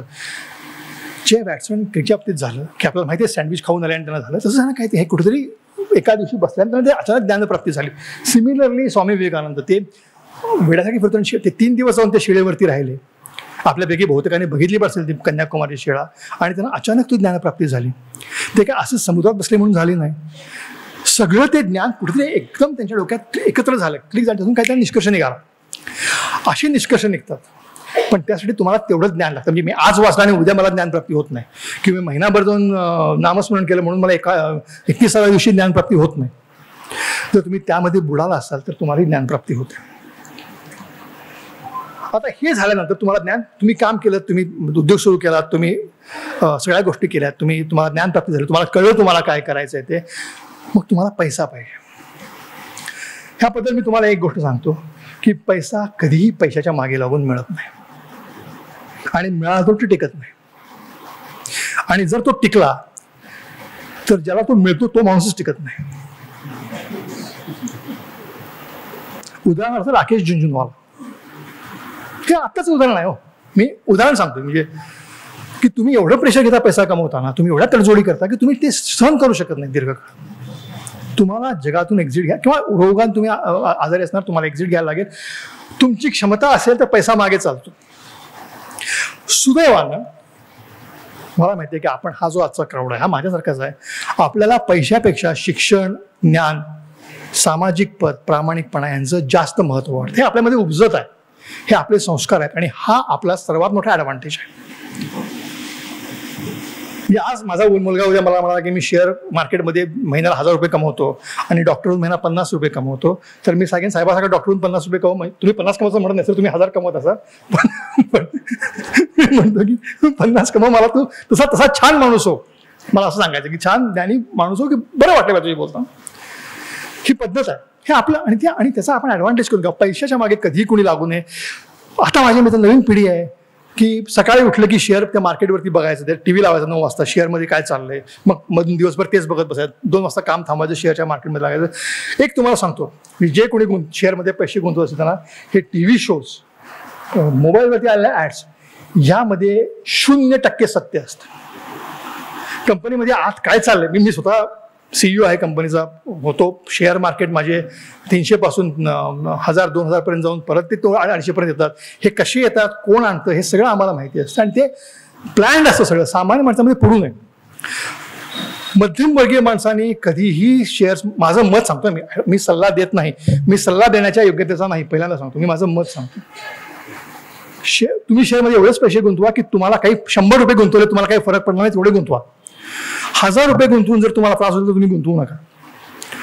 त्यापैकी 900 रुपये तुम्ही खा प्या मजा करा, ट्रिपला जाऊन येणार बायको. शेअरमध्ये कारण ते समज मी वॉरन बफेवरती पुस्तक लिहिलं त्याच्या संपूर्ण प्रिन्सिपल्सवरती. मला ते चांगलं माहिती आहे, तरीही मी गुंतवत नाही. पारंपरिक 2 FD आणि प्रॉपर्टी बस. हे मध्यमवर्गीय दृष्टिकोन म्हणा, फिअर म्हणा, किंवा शहाणपण म्हणा, किंवा आयुष्यात सुखी राहायचं म्हणा, काही तुम्ही म्हणू शकता. पण हे मी माझं उदाहरण दिलं कारण मी करून सांगतोय. शेअरमधून पैसे कमवून बाहेर पडलेला माणूस मी आजपर्यंत बघितलेला नाही. पैसे कमवतात, आज 1000 मिळाले उद्या 2000 कमवतात, कारण ती नशा आहे. 1000 रुपये कमवतो, मला कळलंय आता शेअर काय ते. कशाला तुम्ही सांगा, तुमच्या आजूबाजूची उदाहरण तुम्हाला माहिती असतील. ते कमोडिटी म्हणून मध्ये एक प्रकार आला होता, त्यामध्ये कित्येक लोक देशू रडीला लागली, स्पेशली इंटिरियर महाराष्ट्रामधले. माहीत नसतं आणि ते कळणार पण नाही, त्याचा अभ्यास तुम्ही करू शकत नाही. तो वेगळ्या प्रकारे अभ्यास असतो, असंख्य मॅनेजमेंट आहे, वेगळ्या प्रकारची मॅनेजमेंट असते. त्यामुळे ह्यात न पडता आपण पैसा क्षमतेच्या मागे चालतो. गुंतवणूक करताना अशी गुंतवणूक करा की ज्याचा तुम्हाला त्रास होणार नाही. म्हणजे समजा मी इथे राहतो मिरजेमध्ये आणि मी लोणावळ्याला बंगला बांधला, गरज नाही. एक म्हणजे मिरज आणि लोणावळ्यामध्ये काय फार वेगळं वातावरण काय फार नाही. आपण इथे राहतो एका टाउनशिपमध्ये, तेच तिकडे. तुम्ही मॅनेज कोण करणार तिकडचं सगळं? ही प्रतिष्ठा असते की बाबा माझं फार्म हाऊस आहे, पण ते फार्म हाऊस मॅनेज कोण करणार? त्यात तुम्हाला 10,000 रुपये महिना खर्च केले पाहिजे. प्लस तुम्ही तिकडे जाल शनिवार रविवार, तर ते साफ करून घेतलं पाहिजे, परत राहण्याच्या लायकीचं नसतं. व्यवहारी विचार करावा, त्यापेक्षा जाऊन 2000 रुपये खर्च करून 5 स्टार हॉटेलमध्ये राहावं, ते जास्त आनंददायक आहे. त्रास नाही, लायबिलिटीज नाहीत. मी थोडक्यात सांगेन की लायबिलिटीज क्रिएट करू नका. पैसा आहे त्याचा उपभोग घ्या. लायबिलिटीज काय, कुठे खर्च करा? मुलांच्या शिक्षणावरती करा, तो केलाच पाहिजे. व्यवसाय वाढवण्यावरती करा, पण हे अशा गोष्टींच्यावरती शक्यतो करू नये. हे माझं परत हे मी ह्या क्राऊडला होते का हा क्राऊड माझ्यासारखा आहे म्हणून, आणि हे माझं अत्यंत वैयक्तिक मत आहे. तुम्ही असं म्हणू शकता की चुकीचं आहे, मला मान्य आहे. त्याबद्दल वादविवाद करायची गोष्ट नाही. माझं वैयक्तिक मत मी तुम्हाला सांगितलं एवढंच आहे. पण एक हे निश्चित आहे, हे वैयक्तिक मताच्या पलीकडे जाऊन की पैसा क्षमतेच्या मागे चालतो. तुळपुळे साहेब आहेत का? बाहेर गेल्यावरती बाहेर आहेत का? कुठे आहेत? बाहेर. ते उत्तम अर्थतज्ञ आहेत, त्यावर सांगितलं हे बरोबर वाक्य आहे म्हणून त्यांना विचारलं, पण ते बहुतेक बाहेर आहे. तर पैसा हा क्षमतेच्या मागे जातो, हे लक्षात ठेवा. पुढे ही 2 उदाहरणं आहेत पैसा क्षमतेच्या मागे जाणारे, तेंडुलकर आणि रतन टाटा. तुम्ही तेंडुलकरला आज विचारलं की बाबा तुला एकही पैसा मिळणार नाही, तू क्रिकेट खेळशील का दुसरं काय करशील? तो सांगेल मी क्रिकेट खेळतो, मला पैसे नको. आजच नाही, तेव्हाही तो तेच म्हणाला असता. तो पैशासाठी खेळला नाही, तो खेळला, मनापासून खेळला, कष्ट घेतले, त्याच्या खेळामुळे त्याला पैसा मिळत गेला. त्याने तो एअर इंडियामध्ये काम करायचा, त्याची तो खुश होता. त्याला क्रिकेट खेळायला मिळायचं म्हणून एअर इंडियात काम करायचं. नंतर तो एवढा मोठा झाला की तो त्याच्या पलीकडे गेला आणि त्यांनी पैसे कमावले. रतन टाटांच्याकडे आज किती पैसे असतील त्याला गणती नाही. ते का काम करतात? त्यांना त्यातून समाधान मिळतं, प्रामाणिकपणे करतात. टाटाबद्दल आपण कोणी ते कुठे फ्रॉड वगैरे आपण म्हणू शकत नाही. ही लोकांच्या क्षमता एवढ्या प्रचंड आहेत की त्यांच्या मागे पैसा येतो. तेंडुलकर हे उत्तम आपल्या जनरेशनचं फर्स्ट जनरेशनचं उदाहरण आहे. तो असा अब्जाधीश असेल, पण तो ह्या मॅचमध्ये मी सेंचुरी काढतो, मला अमुक पैसे मिळतील असं त्यांनी कधी केलं नाही. आणि हे तुम्हाला मी वैयक्तिक तो मला मी त्याला ओळखतो, त्याचा भाऊ माझा चांगला मित्र आहे. टिपिकल प्राध्यापकांचं मध्यमवर्गीय कुटुंब आहे, हेच संस्कार आहेत. आणि म्हणून हे एवढे कमवू शकले, एवढे टिकवू शकले. सचिन तेंडुलकरचं वैशिष्ट्य म्हणजे त्यांनी एवढं यश मिळवलं. तो क्रिकेटचा देव झाला वगैरे ह्या गोष्टी आहेत, पण तो हे टिकवू शकला शांत डोक्याने. तो कधी नामस्मरण करत असेल किंवा तो करत नाही, पण तो जे जगतोय ना त्याला अध्यात्म म्हणतात. की एवढं प्रचंड यश आहे, लोकप्रियता आहे, पैसा आहे, सगळं आहे माझ्याकडे, पण माझ्या डोक्यात काय गेलं? माझं कुटुंब आहे, मला कुठलंही व्यसन नाही, माझं कुटुंब आहे, माझ्या मुलांच्यावरती माझं प्रेम आहे, मी चौकटीत राहतो. ती आध्यात्मिक वृत्ती आहे, बरोबर? अर्थानंतर आपण कर्मयोगी म्हणतोच. याला हे आध्यात्मिक, हे जे आपण मगाशी सुरुवातीला बोललो की उद्योग, अर्थ आणि अध्यात्म हे एकाच वेळी करायचे असतात, ही उदाहरण आहेत. ह्याच्या उलट उदाहरण घ्या, ह्याला ओळखतं की नाही? आम्ही लहान असताना किराणा माझ्या दुकानापासून ते चॉकलेटच्या दुकानापर्यंत, शाळेतल्या जनरल स्टोअरच्या बाहेर सगळीकडे फोटो असायचे. हाच असायचा राजेश खन्नाचा. लोकप्रियता किती प्रचंड, काम किती, रात्रंदिवस लोक बाहेर उभे आहेत, पैसा किती काय गणतीच नाही, स्त्रिया वेड्यासारखा मागे लागलेल्या. सगळं होतं, काही काही कमी नव्हतं. 1969 ते 73-74 त्यानंतर जो खाली गेला तो परत कधी उठला नाही. लोक म्हणतात की अमिताभ बच्चन आला किंवा ह्या गोष्टी दुय्यम आहेत.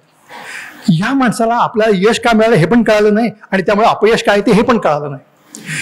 यशाचा एक कैफ होता की दिवसभर मी उत्तम काम करतोय, माझ्या बाहेर प्रोड्युसर रांगाळून उभे राहिलेत, मी बाहेर गेलो की लोक हा करून ओरडतात. तो असं म्हणायचा, त्याला प्रेमाने काका म्हणायचे लोक, काका हे माहिती असेल ना सगळ्यांना. तो असं म्हणायचा की ऊपर आका नीचे काका, म्हणजे परमेश्वर आणि खाली मी. 4 वर्षात संपला. ना त्याला पैसे राहिले, ना बायको राहिली, ना यश राहिलं, काहीच राहिलं नाही. कारण कुठेही त्याला बेस नव्हता, विचार नव्हते. म्हणजे त्याला आध्यात्मिक विचार फार पुढची गोष्ट आहे, त्याला बेसिक विचारच नव्हते. आपण काय यशस्वी आहोत आणि हे टिकू शकेल की नाही, आपल्याला जे यश मिळालंय ह्यामध्ये आपल्या कर्तृत्वाच्या पलीकडे काहीतरी आहे हे समजण्याची कुवत नव्हती. एकाच प्रकारे त्याला बोलून हा एवढा यशस्वी झाला होता. त्यामुळे हे लक्षात ठेवायचं की ते उदाहरण आहे. आपण जी मगाशी 2 उदाहरणं बघितली, टाटा आणि तेंडुलकर, ते उद्योग, अर्थ आणि अध्यात्म बरोबर आहे, आणि हे उद्योग अधिक अर्थ वजा अध्यात्म आहे. त्यामुळे जर उद्या कोणाला अध्यात्मामध्ये इंटरेस्ट नसेल तर राजस्थानला आठवा. हा फोटो सगळ्यांना माहिती आहे. हा आठवा, तुम्हाला अध्यात्म करायची इच्छा होईल. देवधर्मापैकी म्हणजे प्रभू राजचंद्राचा फोटो वेगळा आहे, पण ह्याला आठवलं तर तुम्हाला जास्त अध्यात्माची, तुमच्या अध्यात्माकडे ओढ वाढेल.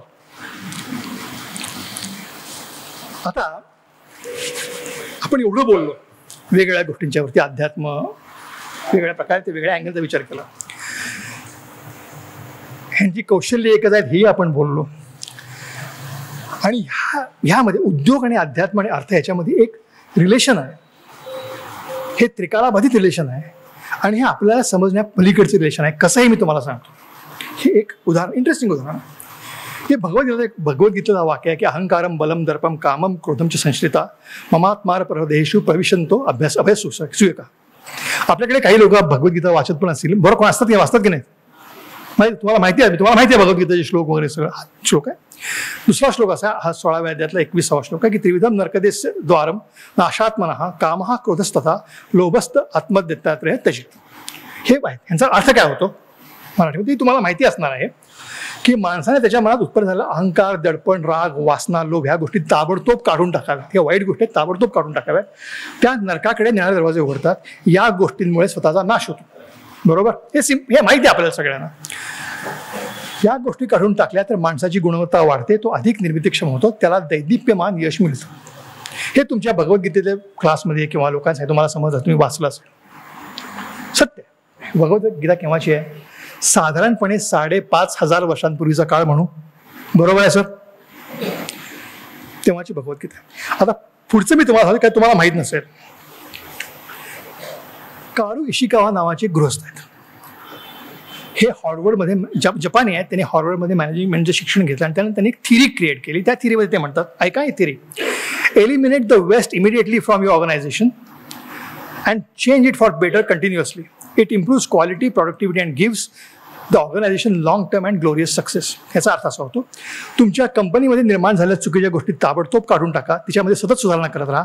या पुढचा आहे का, या गोष्टी काढून टाकल्या तर कंपनीची गुणवत्ता वाढते, ती अधिकाधिक निर्मितीक्षम होते आणि तिला दैदिप्यमान यश मिळतं. भगवद्गीतेत हेच सांगितलंय. माणसाबद्दल सांगितलं, वैयक्तिक मानवाबद्दल सांगितलं, हे कंपनीबद्दल सांगितलंय. प्रिन्सिपल तेच आहे. बरोबर आहे? पटते मी काय म्हणतोय ते? पटते ना सर? हेच त्यांनी सांगितलं. ही 1968ची थिअरी आहे. गीता 5,500 वर्षांची पूर्वीची थिअरी आहे. आता ही थिअरी आल्यानंतर एका कंपनीला ही थिअरी पटली आणि तिने ही थिअरी अडॉप्ट केली. ते काय करायला लागले, आपल्या कंपनीमध्ये कुठलाही दोष दिसला, मग तो वर्कर असो किंवा स्क्रू असो किंवा इंजिन असो, ते ताबडतोब बदलायचं. ही सुरुवात केली आणि ती कंपनी म्हणजे टोयोटा. या एकाच सूत्रावरती ह्या कंपनीने जगभरातल्या, म्हणजे अमेरिकेतल्या जनरल मोटर्स आणि फोर्ड किंवा जर्मनीमधल्या ऑडी आणि मर्सिडीज या त्यावेळच्या जगदविख्यात कंपन्यांना फाईट दिली आणि त्यांच्या पुढे गेले. ते आजही आहेत. आज आपल्याकडे एक इनोव्हा असणे आपण प्रतिष्ठित रक्षण समजतो. जगाची नंबर 1ची कंपनी आजही आहे आणि तिला विशिष्ट म्हणजे तिला 0 डिफेक्ट कंपनी म्हणतात. तुम्ही ऐकलं असेल, त्या कंपनीच्या कारमध्ये 0 डिफेक्ट असतो. कारण तो ते प्रिन्सिपल आहे, कैसांचं प्रिन्सिपल आहे की एलिमिनेट द बॅड थिंग्स. हेच आपल्याला कृष्णाने सांगितले की eliminate the bad things in you. काम, क्रोध, लोभ, मोह मध्ये जे काय असतील त्या वाईट गोष्टी काढून टाका, तर तुम्हाला दीर्घकाळ यश मिळेल. उद्योग, अर्थ आणि अध्यात्म ह्यांचं इतकं चांगलं उदाहरण आपल्या समोर आहे. बरोबर आहे काय मी म्हणतोय ते सर? ठीक आहे, आता पुढे जाऊ. आता जेव्हा आपण एवढं बोललो, आपण उद्योगाबद्दल बोललो, आपण वेगवेगळ्या माणसांबद्दल बोललो, उद्योग कसे यशस्वी झाले, मॅनेजमेंट थिरीज काय होते याबद्दल बोललो, अध्यात्म काय विषय. पण जे उद्योग, अध्यात्म आणि अर्थ ह्यांचं संतुलन आहे, हे फक्त मोठ्या कंपन्या सादर करतात किंवा मोठे अभिनेते किंवा खेळाडू किंवा तेंडुलकर साध्य करतो नाही, आपण पण करतो. हे आपली आई आणि मुलगा घ्या, ती डेडिकेटेडली आपलं आयुष्य सांभाळते. तिचा उद्योग करते, मुलाला शिकवणं, मुलांची काळजी घेणं, ती पैसे वाचवते. जे आपण सर मी मगाशी असं म्हणालो, तुम्हाला विचार शोधत होतो की पैसे कमवणं सुद्धा पैसे वाचवणं पैसे कमवण्यासारखंच आहे, बरोबर आहे ना? हां, तर हे होतं. ती पैसे अशा प्रकारे पैसे कमवते, मुलं मोठी होतात, तिचं जीवनाचं साफल्य होतं. हे अत्यंत उत्तम उदाहरण आहे संतुलित उद्योग आणि अध्यात्माचं. दुसरा माणूस काम करतो, पुरुषांकडे दुर्लक्ष होतं, पण सांगतो की तोही तेवढंच मनापासून काम करतो आणि तो कुटुंबासाठी करतो. कुठलाही माणूस मला मजा वाटते म्हणून काम करत नाही. आपली बायको, मुलं सुखी राहावेत, आईवडील सुखी राहावेत म्हणून आपण काम करतो. हाही संतुलित उद्योग आणि अध्यात्म तो सांभाळतो. त्यांनी सांभाळायला हवं. किमान कुठे पैसे कमवण्याच्या मागे जाऊन बाकीच्या गोष्टी उद्योग धंद्यात दिवसभर करून घर सोडायचं किंवा अध्यात्माच्या मागे लावून दोन्ही जबाबदाऱ्यातून मुक्ती. बाबा मी आध्यात्मिक माणूस आहे, मला ह्याच्यातनं व्यवहारिक काय प्रापंचिक अशी माणसं असतात. तुम्ही बघितली असतील की मला आध्यात्मिक गोष्टी करायच्या आहेत, मला एकदा बाबांकडे जायचं, मला हे नकोच, हे माझ्यासाठी नव्हेच. जोपर्यंत तुझ्या अशा जबाबदाऱ्या पूर्ण होत नाहीत प्रापंचिक, तोपर्यंत तू हे काही करू शकत नाहीस. ह्या तिघांमधला संतुलन हे जे आपण सुरुवातीला बोलवतो तेच आहे की तिघांमधलं संतुलन साधणं अत्यंत आवश्यक आहे. म्हणून हा जो माणूस आहे की जो काम करतो कम्प्युटरवरती, हा अध्यात्म पण करतो. काही तो देवाकडे जात नसेल, तो गीता वाचत नसेल, पण तोही आध्यात्मिकच आहे. तो आपलं काम करतोय मनापासून, त्याला आध्यात्मिक पैलू आहे, तो कुठे वाहत जात नाहीये. हे बाई ह्यांना पण आता असंख्य मोहाचे क्षण असतील, तिला पिक्चरला जावं मुलाला सोडून, ती पण काम करते. हे आपल्या समोरचं आणि तुमचं आमचं उदाहरण आहे. उद्योग, अर्थ ह्या पलीकडे जाणारं तुमच्या आमच्या जीवनात जीवन हे असं असायला हवं, असं हे आवश्यक आहे. या पुढे गेलं तर एक सर्वसमावेशक सत्य आहे सगळ्यामध्ये. ह्या जगात कुठलीही गोष्ट उगम पावते, तिचा प्रवाह होतो आणि ती विलोप पावते. नदी हे आपण उदाहरण घेऊन ते ट्रॅडिशनल उदाहरण आहे, समजा सोपं आहे की नदी कुठेतरी छोट्या उगम पावते, तिचा मोठा प्रवाह होतो आणि ती समुद्रात विलीन होते. आता आपण हे जे सगळं शिकलो याच्यामध्ये समुद्रात नदी विलीन होणं हा जो प्रकार आहे हा सगळ्यात महत्वाचा आहे. आपला अंत, आपला मृत्यू. आपण परीक्षा देतो, मेडिकलसाठी आपण प्रयत्न करतो, इंजिनियर आपण प्रयत्न करतो, कॉम्पिटेटिव्ह एक्झामसाठी आपण प्रयत्न करतो. आपण 2 वर्ष 1 वर्ष दिवस रात्र अभ्यास करतो, रात्रंदिवस झडतो, आपण परीक्षा जाऊन बसतो. त्या 2 तासामध्ये पेपर समोर आल्यानंतर आपल्याला कळतं की आपण काय केलं आयुष्य वर्षभरात. अभ्यास केलाय, अभ्यासाचं नाटक केलंय, आपल्याला कितपत समजलं आणि आपण काय केलं, आपण काय आहोत, कुठे आहोत, आपल्याला तिथे समजतं. पुढे उत्तर मार्क्स इतरांना समजेल, पण आपल्याला तिथे समजतं. हा जो काळ आहे हाच आपल्या आयुष्याचा आहे की आपण 60 वर्ष जगलो, 65 वर्ष जगलो. शेवट 2 महिने असतील, प्रत्येकाच्या बाबतीत वेगवेगळे असतील, 1 वर्ष असेल, 6 महिने असतील, 4 दिवस असतील. त्यात तुम्हाला कळणार आहे की तुम्ही कसे जगलात, तुम्ही काय केलं, चांगलं केलं, वाईट केलं. त्यात तुम्हाला वाटलं पाहिजे की मी चांगलं केलंय, मी समाधानी आहे, मी कृतकृत्य आहे, मी तृप्त आहे. आणि हे तुम्हाला ते एकाच वाटणार नाही आहे. त्यासाठी तुम्हाला सुरुवातीपासून हा सगळा विचार केला पाहिजे. एकाच वेळा अध्यात्म, अर्थ आणि उद्योग ह्यांचा बॅलन्स साधला पाहिजे. हे केलं तर जग सुंदर आहे. परमेश्वरानं जग हे अत्यंत सुंदर आणि सोपं निर्माण केले, आपण कॉम्प्लिकेशन निर्माण केलेत.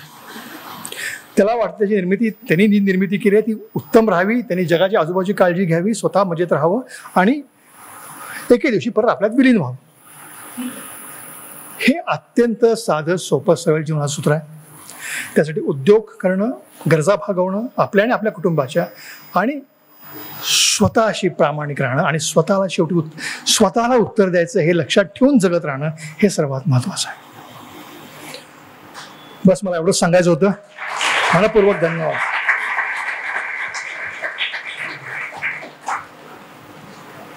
काही प्रश्न असतील तर जरूर विचारा.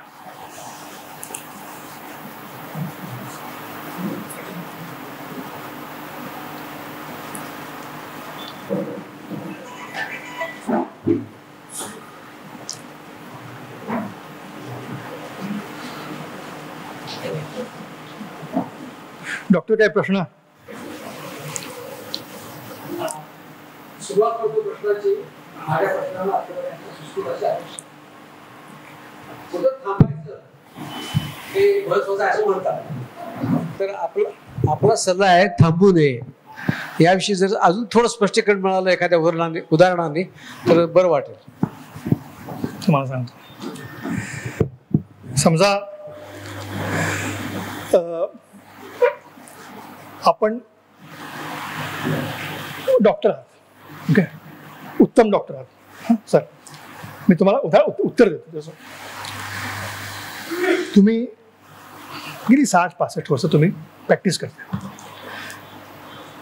जर तुम्ही थांबून घरी बसलात तर तुमच्या जगण्यावरती परिणाम होतो, तुमच्या मुवमेंट्सवरती होतो. माणसाची तुम्हाला जास्त चांगले माहिती असते की तुम्हाला त्याची शास्त्रीय कारणं माहिती असतील की घरी बसलेला माणूस चालू शकत नाही, बुद्धी त्याची चालत नाही. तेच जर माणूस जोपर्यंत काम करतोय तोपर्यंत तो तल्लख असतो. ही वस्तुस्थिती आहे. तांत्रिक कारणं शास्त्रीय कारणं सर्वांना माहिती असते. पण हे आपण बघतो की कित्येक वेळा रिटायरमेंट नंतर माणूस एकदा पडला की तो उठत नाही, कारण त्याला उठून करायचं काय हा प्रश्न असतो. थांबू नये याचा अर्थ मला असं म्हणायचं आहे, आणि जे अत्यंत योग्य आहे की तुम्ही आज तर तुम्ही महिना 1000 रुपये कमवत असाल तर तुम्ही 1000 रुपये कमवा असं म्हणत नाही, पण तुम्ही शून्यावरती येऊ नका. तुम्ही 200-400 वरती जावा आणि तुम्ही त्यात तुम्हाला मजा वाटली. आपलं पहिलं काम काय सर की आपल्याला मजेत राहायचं आहे. टेन्शन कुठलं येता कामा नये. तुम्ही शेअरमध्ये आहात, हे शेअरचं उत्तम उदाहरण आहे की तुम्ही शेअरमध्ये थांबू शकत नाही. तुम्हाला 5,000 मिळाले, तुम्हाला 10,000 मिळाले वाटतात, मग 1,00,000 मिळाले वाटतात, मग 2,00,000 मिळाले वाटतात, आणि मग तुम्ही शून्यावरती आला की तुम्ही थांबता. ही वेळ आपल्यावरती येऊ देऊ नका. सर बरोबर आहे, शेअरमध्ये असं होतं बऱ्याच लोकांचं. ही वेळ येऊ देऊ नका. तुम्ही वेगळ्या क्षेत्रात जा. तुम्हाला एखादी गोष्ट समजा आता मनापासून करावीशी वाटतं की जी तुम्ही आयुष्यभर समजा तुम्हाला काही वाद्य वाजवायचं वाटत असेल तर ते वाजवा, पण घरात निष्क्रिय बसू नका. त्यांनी तुम्हाला त्रास होतो, तुमच्या आजूबाजूच्या लोकांना त्रास होतो, तुमच्या आरोग्यावरती परिणाम होतो. असं आणि आपण काय करतो, मला ह्या पुढे सांगायचं आहे की आपण थांबण्याला ग्लोरीफाय करतो की मला कळलं कुठे थांबायचं, मी तृप्त आहे. तुम्ही कशासाठी तृप्त आहात? तुम्ही असं काय केलं की तृप्त व्हा? तेंडुलकर तृप्त नाही हो अजून, तो अजून छोट्या छोट्या मॅचेस खेळतो. रिमेंबर दिस की टाटा अजून तृप्त नाहीत वया 94 वर्षी. मोदी साहेब आपले तृप्त नाहीत अजून 75 वर्षी, पंतप्रधान 2दा होऊन. आज जीवाचं रान करून लोकांना भेटतायत. तुम्ही काय केलं म्हणून तुम्ही तृप्त आहात? त्यामुळे हा विचार पहिल्यांदा करा की मी काय केलं म्हणून मी तृप्त आहे, मला तृप्त व्हायचा अधिकार आहे का, आणि मी तृप्तपणे निष्क्रिय बसलो तरी माझ्या बायका मुलांना चालणार आहे का, आणि मग हा निर्णय घ्या. सर तुमचं तुम्हाला उत्तर मिळेल. उत्तर पडलेलं आहे, पण एक कोटेशन सांगतो. आमचे प्राध्यापक सोनार म्हणून होते, फिजिकल केमिस्ट्री शिकवायचे मला मिलेनियम कॉलेजला. आता जसं निवृत्त झाल्यानंतर तुम्ही दुसऱ्या कुठल्या तरी कार्यक्षेत्रात गुंतून घ्या असं आपल्याला म्हणायचं आहे, पण लोक अर्थ काय करतात. उदाहरणार्थ सुनील गावस्करनी 10,000 धावा केल्या आणि 29वी सेंचुरी गेली आणि तो रिटायर झाला. आता ह्या बाबतीत दुमत आहे, तो खेळत असताना रिटायर झाला, चांगला खेळू शकला असता, आणि अनेक लोक म्हणतात योग्य वेळी रिटायर झाला, पण खऱ्या अर्थानं तसा रिटायर झाला नाही तो. त्याच्यानंतर तो समीक्षण करू लागला, कॉमेंट्री देऊ लागला, त्याचे लेख आले, पुस्तक आली, बऱ्याच क्रिकेटच्या सिरियल केला. त्या अर्थाने तुमचं अगदी एक्झॅक्टली हेच आहे. तो निवृत्त नाही, आणि त्यांनी 32 सेंचुरी केल्या, 29 रेकॉर्ड म्हणत 32 केल्या त्यांनी, आणि मग तो रिटायर झाला. ते वाक्य होतं रिटायरमेंटचं, हे मला आठवतं चांगलं, पेपरमध्ये आलं होतं की जोपर्यंत लोकांना वाटते की मी खेळत राहावं तोपर्यंत मी खेळणं थांबवतो. तो निवृत्त म्हणाला होता तोपर्यंत मी खेळणं थांबवतो. जेव्हा लोकांना वाटलं मी खेळणं थांबवं तेव्हा तोपर्यंत मला खेळायचं नाही. फार छान वाक्य आहे. जोपर्यंत लोक म्हणतात की यांनी खेळत राहावं तोपर्यंत मी खेळणं थांबवतो, आणि तो खेळणं थांबवतो, पण तो आजही तेवढाच ऍक्टिव्ह आहे. तो आजही हायएस्ट पेड कॉमेंटेटर आहे. त्यामुळं वेगळ्या प्रकारचा माणूस आहे. अजून कोणी? सर तुम्ही काहीतरी एखादा प्रश्न विचारा मला का? कोणाचं काय? महिलांकडून आहे का? सर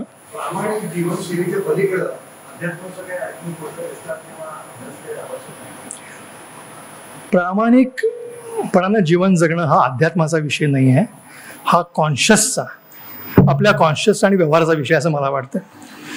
अध्यात्म त्या पलीकडे सुरू होतं. अध्यात्म म्हणजे मी माझं अस्तित्व काय, मी का करतो एखादी गोष्ट हे समजून घेणं. म्हणजे मी शेअर मार्केटमध्ये काय की मला फक्त पैसे माहिती म्हणून आहे का मला मजा वाटते म्हणून आहे. स्वतःची ओळख, मग ती छोट्या गोष्टींपासून करा मोठ्या गोष्टींपर्यंत करा, ते अध्यात्म. प्रामाणिकपणे आपण जगतोच, ते आपले संस्कार आहेत. ती मिनिमम रिक्वायरमेंट आहे आपल्या उद्योग आणि अर्थाची. मग तुम्ही स्मगलिंग करून करोड रुपये कमवून तर त्या अर्थाला अर्थ म्हणण्यातच पॉईंट नाही. तो अर्थ नव्हे, तो पैसा नव्हे. आपण ज्या संस्कृतीतले आहोत त्याबद्दल बोलायचं झालं तर प्रामाणिकपणा हा, जसं उद्योग अर्थ अध्यात्म हा जीवनाचा भाग असला पाहिजे तसं प्रामाणिकपणा हा भाग असला पाहिजे आणि आपल्या लोकांचा असतो. मी हे का करतोय आणि माझं अस्तित्वाला काय अर्थ आहे हे शोधणं म्हणजे अध्यात्म. आणि ते कळतं, ते आजच्याच कळणार नाही किंवा ते नामस्मरणामधून काय म्हणजे प्रत्येकाला जसं मी सांगितलं ज्ञानप्राप्ती होते. तुम्ही जर विचार करत राहिला तर तुम्हाला केव्हा तरी तुमच्या पद्धतीने ज्ञानप्राप्ती, प्रत्येकाची ज्ञानप्राप्ती वेगळी असते. अजून काय?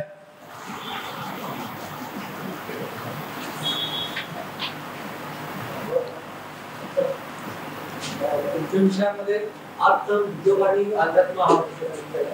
पण या सगळ्या प्रवासामध्ये आपण जेव्हा जडणघडण होत असते आणि आपण प्रवास करत असतो, नदीचं एक उदाहरण दिलं की समुद्राला जमतोय. पण या सगळ्या प्रवासामध्ये आपण नदी ही दोन्ही काठावरून चाललेली असते, काठाच्या मधून. असं जर मी विचार केला तर आपल्याला प्रत्येक वेळेस माणसांची डील करायला लागतो. आपल्या अवतीभोवती सगळे माणसं असतात. या सगळ्यातनं जाताना लहान असून दे, मोठा असून दे, वयस्कर आणि मग तुमचं निर्वाण असून दे, तर ह्या सगळ्यांबरोबर आपल्याला माणसांबरोबर जाताना त्यांना डील करताना आपल्याला काय अडचणी येतात. म्हणजे आपल्याला माहिती आहेत की आता समाज आता असा वेगळ्या पद्धतीने राहतो किंवा त्याच्या विचारसरणी वेगळी आहे. तर प्रत्येक ह्या सगळ्या म्हणजे जे आपलं जे हे चाललेलं आहे, काय म्हणतात त्याला, जे काय कमर्शियलायझेशन चाललेलं आहे, ह्याच्यामध्ये तुम्ही तुमचं स्वास्थ्य ठेवून तुम्ही प्रत्येक व्यक्तीशी कसं तुमचं डील येईल. आता तेंडुलकरला तेवढे कॉम्प्लेक्शन्स आले. एक काळ असा होता की तिथं त्याला क्रिटिसिझम झेलायला लागलं. तर तो त्याचा प्रवास हा म्हणजे सामान्य माणसांनी कसा करावा असं थोडक्यात. ह्यामध्ये मी तुम्हाला सांगितलंय की त्याच्यासाठी ह्या सगळ्या गोष्टींसाठी माणसं ओळखण्यासाठी, माणसाचे संबंध बनवण्यासाठी आणि उद्योग आणि अर्थ करण्यासाठी आपण जी कारणं घेतली त्यामध्ये भावना ओळखणं, समोरच्या माणसाच्या, आपल्या स्पर्धक कोण आहेत, आपले मित्र कोण आहेत हे ओळखणं, लोकांशी संवाद साधणं, स्वतःवरती फोकस करणं, ही जी सगळी जी कौशल्य आहेत ही तुम्ही विचारलेल्या प्रश्नाकडे, तुमचा प्रश्न उत्तम आहे, त्यासाठी ही सगळ्या कौशल्य विचार करतो. तुम्ही तिकडेच जाता. तुम्हाला प्रवास व्हायचा आहे, नदी तुम्ही ओलांडून जात नाही बाहेर, ते तुमच्यावर संस्कार असतात. आणि संस्कार कसे असतात ह्याबद्दल तुमच्या विषयाला अनुषंगाने तुम्हाला एक गोष्ट म्हणतो.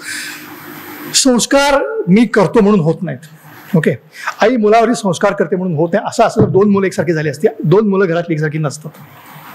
तुम्हाला मी माझं उदाहरण देतो. संस्कार कसे असतात, माणूस संस्कार काय घेतो आणि ते बऱ्याच लोकांना पटण्याजोगं आहे. तुम्हालाही म्हणजे मी सांगतो तुम्हाला, तुम्ही म्हणता कसं माणूस शिकतो किंवा कशा होतात त्याच्यामध्ये, ह्या गोष्टी झाल्या कारण आपण बोलली. न कळत कसं घडतं हे आपण जे बोलतो कॉन्शियसली करायची गोष्ट. न कळत कसं आपल्या लहानपणी म्हणजे एक सिगरेट होती, सिगरेट, पिवळा हत्ती तिला म्हणायची, 4 मिनार किंवा पिवळा हत्ती सगळ्यात नाव होतं, माहित आहे? बरोबर, परफेक्ट. तर ते सिनेमा थिएटरला गेलो की त्याची जाहिरात फार छान जाहिरात होती. ते जॅकी श्रॉफ तेव्हा मॉडेल नव्हता, तो असा जीप मोरून जायचा, मग मागून दुसरा एक गाडी स्कूटरवरून यायचा, मग ते असं करायचे आणि आम्ही पिवळा हत्ती ओढतो असं दाखवायचे. अत्यंत देखणी जाहिरात होती, प्रत्येक पिक्चरच्या वेळी ती असायची. ती संपल्यानंतर एक मोठ्या टाईपमध्ये ओढायचा की सिगरेट पिणं आयुष्याला अपायकारक आहे, सिगरेट पिणं, वैधानिक इशारा, सिगरेट पिणं स्वास्थ्य के लिए अपायकारक आहे, smoking is injurious to health, असं मोठ्या अक्षरात द्यायचं. हे दोन्ही मी बघितलं. माझ्या आयुष्यात आजपर्यंत मी एकही सिगरेट ओढली नाही. मला कुणी सिगरेट ओढू नको म्हणून सांगितलं, कारण तो ओढण्याची कन्सेप्टच नव्हती घरामध्ये, त्यामुळे कुणी सांगितलं नाही. मित्रांच्या बरोबर गेलो, हॉस्टेलमध्ये राहिलो, मला सिगरेट ओढायची वाटलीच नाही. कारण त्या जाहिरातीचा माझ्यावरती कुठेतरी परिणाम होता की सिगरेट ओढलं की माझं स्वास्थ्य खराब होणार आहे, मला माहिती होतं. हा संस्कार आहे, हा नकळत घेतलेला संस्कार आहे. मला कुणी सांगितलं नाही, कुणी दिला नाही. कदाचित लोकांनी ती सिगरेट मस्त प्यावी म्हणून असं पिवळा हत्ती असंही लोकांना काही म्हणजे ती अपेक्षा होती कंपनीची की लोकांनी सिगरेट ओढाव्यात, तोही संस्कार होऊ शकतो. त्यामुळे हे आपण आपल्या वृत्तीप्रमाणे आणि आपल्या बुद्धीप्रमाणे निवडतो, ही वस्तुस्थिती आहे. म्हणजे आणि आपण जे आता बोलतो कॉन्शियसली करायच्या गोष्टी आहेत, त्याबरोबर संस्कार म्हणा किंवा अन्य गोष्टी, निरीक्षण ज्याला मी म्हटलं सुरुवातीला की निरीक्षणातून तुम्ही बऱ्याच गोष्टी शिकता. काय ऑब्झर्व करायचं, तुमच्याकडे काय महत्त्वाचं आहे हे तुम्ही ठरवायचं.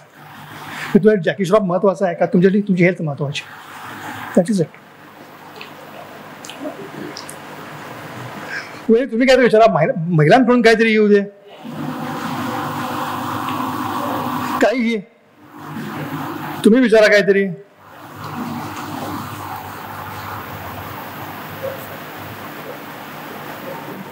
हा बोला बोला बोला. छान. माईक माईक आहे.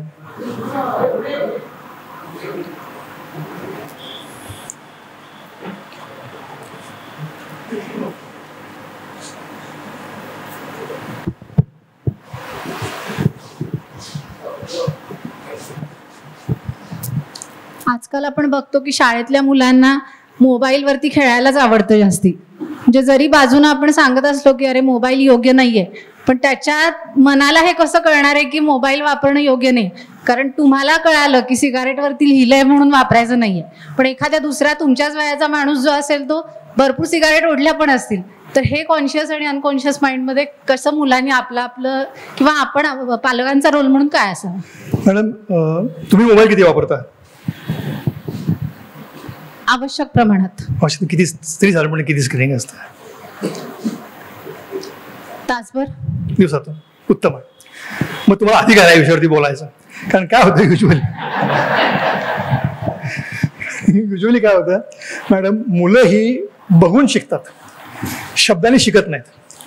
म्हणजे आईवडील सांगत असेल की आपण आईवडिलांनी फार प्रेमाने राहावं, पण भांडण करत असेल तर मुलं आपल्या बायकोची मोठ्या झाल्यावरती भांडतात. ही वस्तुस्थिती आहे, म्हणजे सायकोलॉजी आहे. मी स्वतः दिवसातून 16 तास स्क्रीनवरती असतो. सवय आहे. म्हणजे त्याला आता काय, आधी काम असतं, मेसेजेस असतात, त्याची उत्तर लगेच त्याची काही गरज नसते. संध्याकाळी तरी ते चालतं, पण ते असं मला वाटतं की ते फार तातडीचं काम आहे, द्यावं. मग मधीच राजकारण नावाचा एक कार्यक्रम येतो, तो बघतो. मग ते सुशील कुलकर्णी काहीतरी सांगतात, आज मोदींनी काय केलं ते मला बघावं असं वाटतं. असं करत करत मी बघत राहतो. आता मी जर मुलांना सांगितलं की बाबा तू बघू नकोस, तर तो हसून निघून जाईल. ओके, ही वस्तुस्थिती आहे. त्यामुळे पहिली गोष्ट म्हणजे आपण ते बंद केलं पाहिजे त्या गोष्टी. आणि हे माझं अत्यंत प्रामाणिक मत आहे. मुलं बघून शिकतात, त्यांना शब्दांनी काही समजत नाही. मी सिगारेट प्यायला का माझ्या आईवडील पित नव्हतं, म्हणजे वडील पित नव्हते. आईचा प्रश्न नव्हता, वडील पित नव्हते. त्यामुळे मला ते माहीतच नव्हतं, कन्सेप्टच नव्हता. अशा वेळी अशी आपण बघत असू, तुमचं जर फारच चांगला आहे तर आपण त्यांना सांगू शकतो बाबा तू त्याबद्दल तू पुस्तकं वाच, किंवा तू अमुक वेळ अशी करताना मी बघितलं. म्हणजे अशीही मुलं आहेत की ज्यांना आई वडिलांना की बाबा तू रविवारी फक्त 2 तास तू स्क्रीन टाईम तुला आहे, बाकी तुला स्क्रीन टाईम नाही. आणि तो फिक्स स्क्रीन टाईम असतो, आणि तेव्हा ती मुलं ऐकतात. माझ्या ओळखीचा एक मुलगा होता, म्हणजे तो माझ्या मुलाच्या बॅचमध्ये तो एकच मुलगा होता की जेव्हा आई वडिलांनी त्याला मोबाईल दिला नव्हता. बाकी सगळ्यांकडे मोबाईल होते, आणि ती मुलं सांगायची की आम्ही अर्धा तास पाऊण तास वापरतो, म्हणजे 2-2 तास वापरायची. आम्हाला माहिती होतं, काही करू शकत नव्हतो. ज्यांनी वापरला नाही तो विद्यापीठात पहिला. ही वस्तुस्थिती आहे. मोबाईल वापरणे हे वाईट आहे. मी कामापुरतं सोडून द्या, पण ती अतिशय, आणि ती व्यसन आहे. आता म्हणजे मला लागले ते व्यसन. मी सांगितलं मला आता राजकारणात संजय आवटेचा कार्यक्रम बघून मला काही मिळणार नाही आहे, पण मी उगीच बघतो अजितदादा काय म्हणाले, आज काय करायचंय मला. ते कोणाला काही शिवाय घातले मी बघतो, मग त्याचा अर्थ अजितदादांनी असं म्हटलं, मग ते असं काय होतं, पुढे परिणाम काय होईल, काही गरज नसते. बघितलं की सुरुवात होते बघायची. बघू नये. जसं मी तुम्हाला नेटफ्लिक्स सांगितलं, नेटफ्लिक्स मी बंद केला, एकच सीरियल बघितली, मी नेटफ्लिक्स बघत नाही. तसंच ते आहे की ते आपण कंट्रोल केला, आणि मुलं जर का एका वयात हे समजावून सांगतात, त्यानंतर आपण कळलं की ते बंद करतात. म्हणजे आता माझा मुलगा पुढे अभ्यासाला लागला, तो आता त्याला वेळही नसतो बघा. त्यामुळे हे आहे. आता मी बघतो भरपूर, आणि मला एवढी सवय आहे मॅडम, मी तुम्हाला तेही सांगतो की रात्री मला मधीच जाग आली तर पहिल्यांदा मी मोबाईल बघतो, कोणाचा मेसेज आलाय का, मग कोणाचाही नसतो, पण ती सवय आहे. तर ही सवयीची, जसं ते व्यसन आहे सिगरेट किंवा दारू, तसं ते व्यसन आहे. बंद करा. आणि मी असं म्हणेन, जर त्यावेळी लोकांनी टाकलं असतं की mobile using mobile injurious to health, तर कदाचित लोकांनी कमी वापरला असता. असं आहे ते. त्यामुळे त्यात अजिबात त्यात पडू नका. त्यांनी कॉन्सन्ट्रेशन जातं, त्यांनी कामाचा वेळ कमी होतो, आणि डोक्यात भलते सलते विचार येतात. त्यामुळे त्यात अजिबात लागू नये. मुलाला समजावून सांगा, पुस्तकं वाच.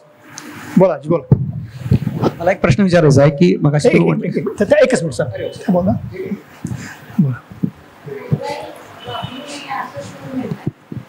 मोबाईल नाही, मी बघत नाही, हा भाग वेगळा.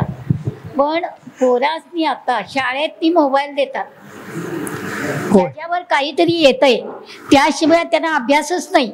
म्हणजे अशी एक कंडिशन आली आहे. ह्या वेळेला मोबाईल त्या पोरासनी घेऊन द्यावा का नाही द्यावा, हा पालकांना प्रश्न पडतो. हो, अगदी बरोबर. आणि मग ते आपण काय म्हणतो, अभ्यासापुरतं बघ. असं म्हणतो आपण. अभ्यासापुरतं 2 तासच बघ, 3 तासच बघ असं. पण ते म्हणतात तुम्ही 2 तास म्हटला ना त्यावेळेला माझा अभ्यास आला होता, असं पोरांचं म्हणणं आहे. पण ह्यात आई बाबांनी काय करावं किंवा ह्याच्या प्रश्नाचं उत्तर कसं द्यायचं? सांगतो मी तुम्हाला, सांगतो. कोरोना नंतर जगात जे काही प्रचंड फरक पडले, अनिवार्य बदल झाले, यातला हा एक बदल आहे. त्याच्या आधी ऑनलाईन अभ्यास नव्हताच, त्यामुळे हा प्रश्नच नव्हता. आताही जी मुलं तुम्हाला सांगतात ना की आम्ही 2 तास अभ्यास केला आणि 1 तास बघितला, स्पष्ट सांगा की तो मुलगा खोटं बोलतोय. हे होऊ शकत नाही. मोबाईल ही गोष्ट अशी आहे की त्यामध्ये प्रत्येकाला इंटरेस्टिंग गोष्टी असतात, काही ना काहीतरी माणूस बघत असतो. ह्याच्यामध्ये एकच असतं की बाबा तुला अभ्यासाची जेव्हा वेळ असेल तेव्हा तू बघ, किंवा तू कम्प्युटरवरती बघ, मोबाईल न वापरता आमच्या समोर बघ, असं एकत्र सांगू शकलो आपण, सांगू शकतो. पण ते असं म्हणतात की जर मला म्हणजे मी जर का मोबाईलवरती अभ्यास केला नाही तर मला मार्क कमी पडते. हे आता हे आपण ऍक्सेप्ट केलं पाहिजे. पहिली गोष्ट म्हणजे की तो भाग झाला. मी सांगतो, मी म्हणजे आमचंच उदाहरण, करोनापूर्वी 2018 साली मी समजा माझी अहमदाबादला मिटिंग असते तर मी सकाळी जायचो, संध्याकाळी परत यायचो, 1 दिवस जायचं. आता घरामध्ये 20 मिनिटात माझी मिटिंग होते लॅपटॉपवरून. उरला दिवसभर मी फुकट घालवतो, त्यापैकी निम्मा दिवस मी बायकोशी भांडतो, उरला दिवस ती माझ्याशी भांडते. पर्याय नाही, कारण तुझ्या वेळ भरपूर झाला. हे अटळ आहे. मी जर कंपनी सांगितलं की मी जाऊन येतो परत, कंपनी म्हणजे मला 20,000 रुपयाचा खर्च आहे, कशाला खर्च करतो, इथपासून काय करायचं ते कर. मी फोनवरून करू शकतो. झूमचा बिझनेस प्रचंड वाढला. त्यामुळे ह्याच्यामध्ये कसं की आपण समजावून सांगायचं, पटवून द्यायचं, आपण वापरायचं नाही. तुम्ही म्हणतो बाबा मी वापरत नाही किंवा मी फक्त फोन वापरते, मी बाकीचं काही करत नाही, तर त्यांना पटते की आपली आई कळत नकळत मुलांसाठी आपले आई वडील आजी आजोबा हे हिरो असतात. त्यामुळे तुम्ही ते बघा की ते तुम्ही जर केलं तर ते करणार नाही, तुम्ही केलं तर ते करतात आज ना उद्या. ही वस्तुस्थिती आहे. ज्यांची आई वडील दारू पितात त्यांची मुलं दारू पितात, ज्यांची पित नाहीत त्यांची मुलं दारू पित नाहीत. सिटी हायस्कूल सांगलीमधले माझ्या वर्गातली आजही 90% मुलं पित नाहीत, कारण ते कल्चरच नव्हतं आमचं. प्रचंड यशस्वी आहेत, उद्योगपती आहेत की ज्या उद्योगामध्ये तुम्हाला ह्या गोष्टी करत नाहीत. कौतुकास्पद आहे. आणि तो संस्कार न कळत घेतलेला आहे. सो आजी हेच करायचं, मुलांना सांगायचं करू नकोस आणि मी करत नाही, तो एकच मार्ग आहे. तुम्ही करत नाही म्हणणार ते गप्प, त्यांना पटतं असं आहे. सर बोला. प्रश्न विचार. ते अहम ब्रह्मास्मी कळायसाठी अध्यात्माची गरज आहे की मी काय ओळखायसाठी आहे, गरज आहे का? नाही, मला कळलं तुम्हाला काय म्हणाल. म्हणजे मी स्वतः काय ओळखायसाठी, ज्याला अहम ब्रह्मास्मी म्हणतात, मी ब्रह्म आहे असं कळायचं ओळखायसाठी अध्यात्माची गरज आहे, तसं तुम्ही म्हटलं नाही आता. मी स्वतः काय ओळखायसाठी ते अध्यात्माची गरज आहे का ती तेवढी? मी तुम्हाला असं म्हणालो की अहम ब्रह्मास्मी सर आपण पहिलीच आहे. अहम ब्रह्मास्मी PhDचं टॉपिक आहे. नाही, मी तुम्हाला सांगतो, मला बोलू दे. मी जे सांगितलं त्यात मी कुठेही अहम ब्रह्मास्मीचा उच्चारही केला नाही. फक्त गौतम बुद्ध आणि त्याला आत्मज्ञान झालं एवढंच म्हणालो, विज्ञान प्राप्ती झाली. आपण काय करतो, आपण अध्यात्माला फार सोपं केलंय सर. आपल्याला एक गुरु भेटतात, मी नावं घेऊन सांगतो. आता अनिरुद्ध बापूंची प्रवचनं माझ्या घराच्या बाहेर गुरुवारी लाखो लोक जमलेली असतात. त्यांना विचारलं तर काय बाबा माझा धंदा बुडाला आहे, माझा अमुक झालंय, मला गुरूंनी कसं बाहेर काढून सांगता येईल. 2 बायका जातात, सुनेच्या कुचळ्या करत मागे बसलेल्या असतात. हे मी बघितलेलं आहे. माझी सून मला कशी चालते, तुझी सून तुला कशी चालते, आमची सासू कशी होती, आम्ही तेच केलं आयुष्यभर, सासूनी छळ आता सून छळते, अशा गोष्टी चाललेल्या असतात. ह्या शिळोप्याच्या गप्पा म्हणजे अध्यात्म नव्हे सर. आणि अहम ब्रह्मास्मीपर्यंत आपण जाऊ शकत नाही. म्हणजे माझं म्हणणं आहे की तुम्ही आणि मी आपण आपल्या व्यवहारामध्ये, आपल्या बुद्धीच्या ह्याच्यामध्ये आणि आपण जेवढा वेळ त्याला देऊ आपण जाऊ शकत नाही. आपण त्याचं संतुलन साधायचं. म्हणजे राजेश खन्ना व्हायचा होता त्या कामाने. आज माझ्याकडे मला 1 लाख पगार आहे, माझ्याकडे 2 गाड्या आहेत, माझी मुलं उत्तम आहेत, मग मी झालो मोठा, तिच्या आईला मला कोणाची फिकीर नाही, हा शब्द मुद्दाम वापरला. ही अशी वृत्ती असते माणसांची, आपल्या पश्चिम महाराष्ट्रात फार असते ही, की नाही मला कोणाची फिकीर नाही. तू कुणीच नाही आहेस. आज तुझ्याकडे एवढं कळलं ना की आज माझ्याकडे काही आहे, उद्या काही नसेल. तेवढंच आपल्याला, किंवा आज माझ्याकडे काही नाही, उद्या भरपूर असेल, आज भरपूर काही आहे, उद्या काही नसेल, ह्याची जाणीव सतत असणं म्हणजे अध्यात्म. एवढंच मी म्हणणार. आपण जास्त लावतो असं, आणि तेवढं केलं तर पुरेसं आपण सुखी समाधाने जगू शकतो. आपल्याला सुखी समाधाने जगायचं असतं.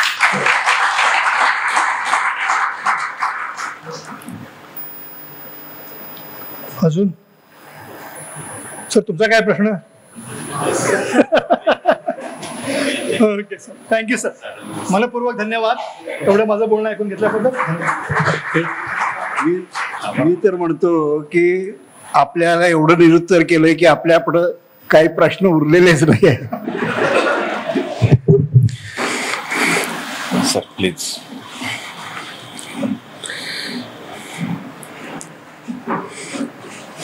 उद्योग, अर्थ आणि अध्यात्म, सरांनी खूपच चांगलं विवेचन केलं.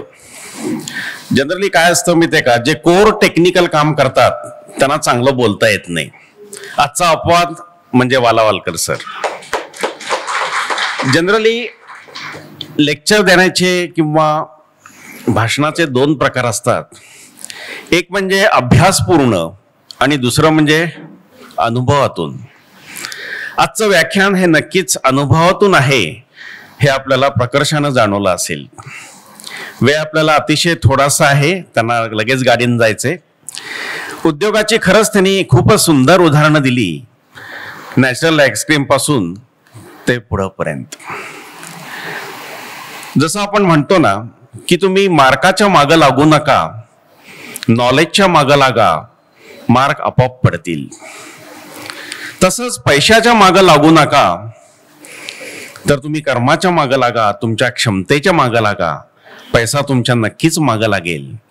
आणि या सर्वांना बॅलन्स करायला कोण पाहिजे, तर अध्यात्म पाहिजे. अतिशय सुंदर विचार सर आम्हाला कळले. धन्यवाद. आभाराचं प्रतीक म्हणून मी कुरणे साहेबांना विनंती करतो की त्यांनी पुष्पगुच्छ आणि संस्थेचं स्मृतिचिन्ह द्यावं. धन्यवाद सर. उद्याचा कार्यक्रम 14 मे 2024 कैलासवासी दीरा घोरपडे यांच्या स्मृती प्रित्यर्थ व डॉक्टर स्नेहल कुलकर्णी यांच्या सौजन्याने उद्याचे वक्ते आहेत माननीय श्री प्रशांत दीक्षित पुणे, आणि त्यांचा विषय आहे अस्वस्थता ते आत्मविश्वास, हिंदूंचा राजकीय प्रवास. उद्या कार्यक्रम वेळेवर सुरू होईल 6:45. धन्यवाद. आपली उपस्थिती प्रार्थनीय.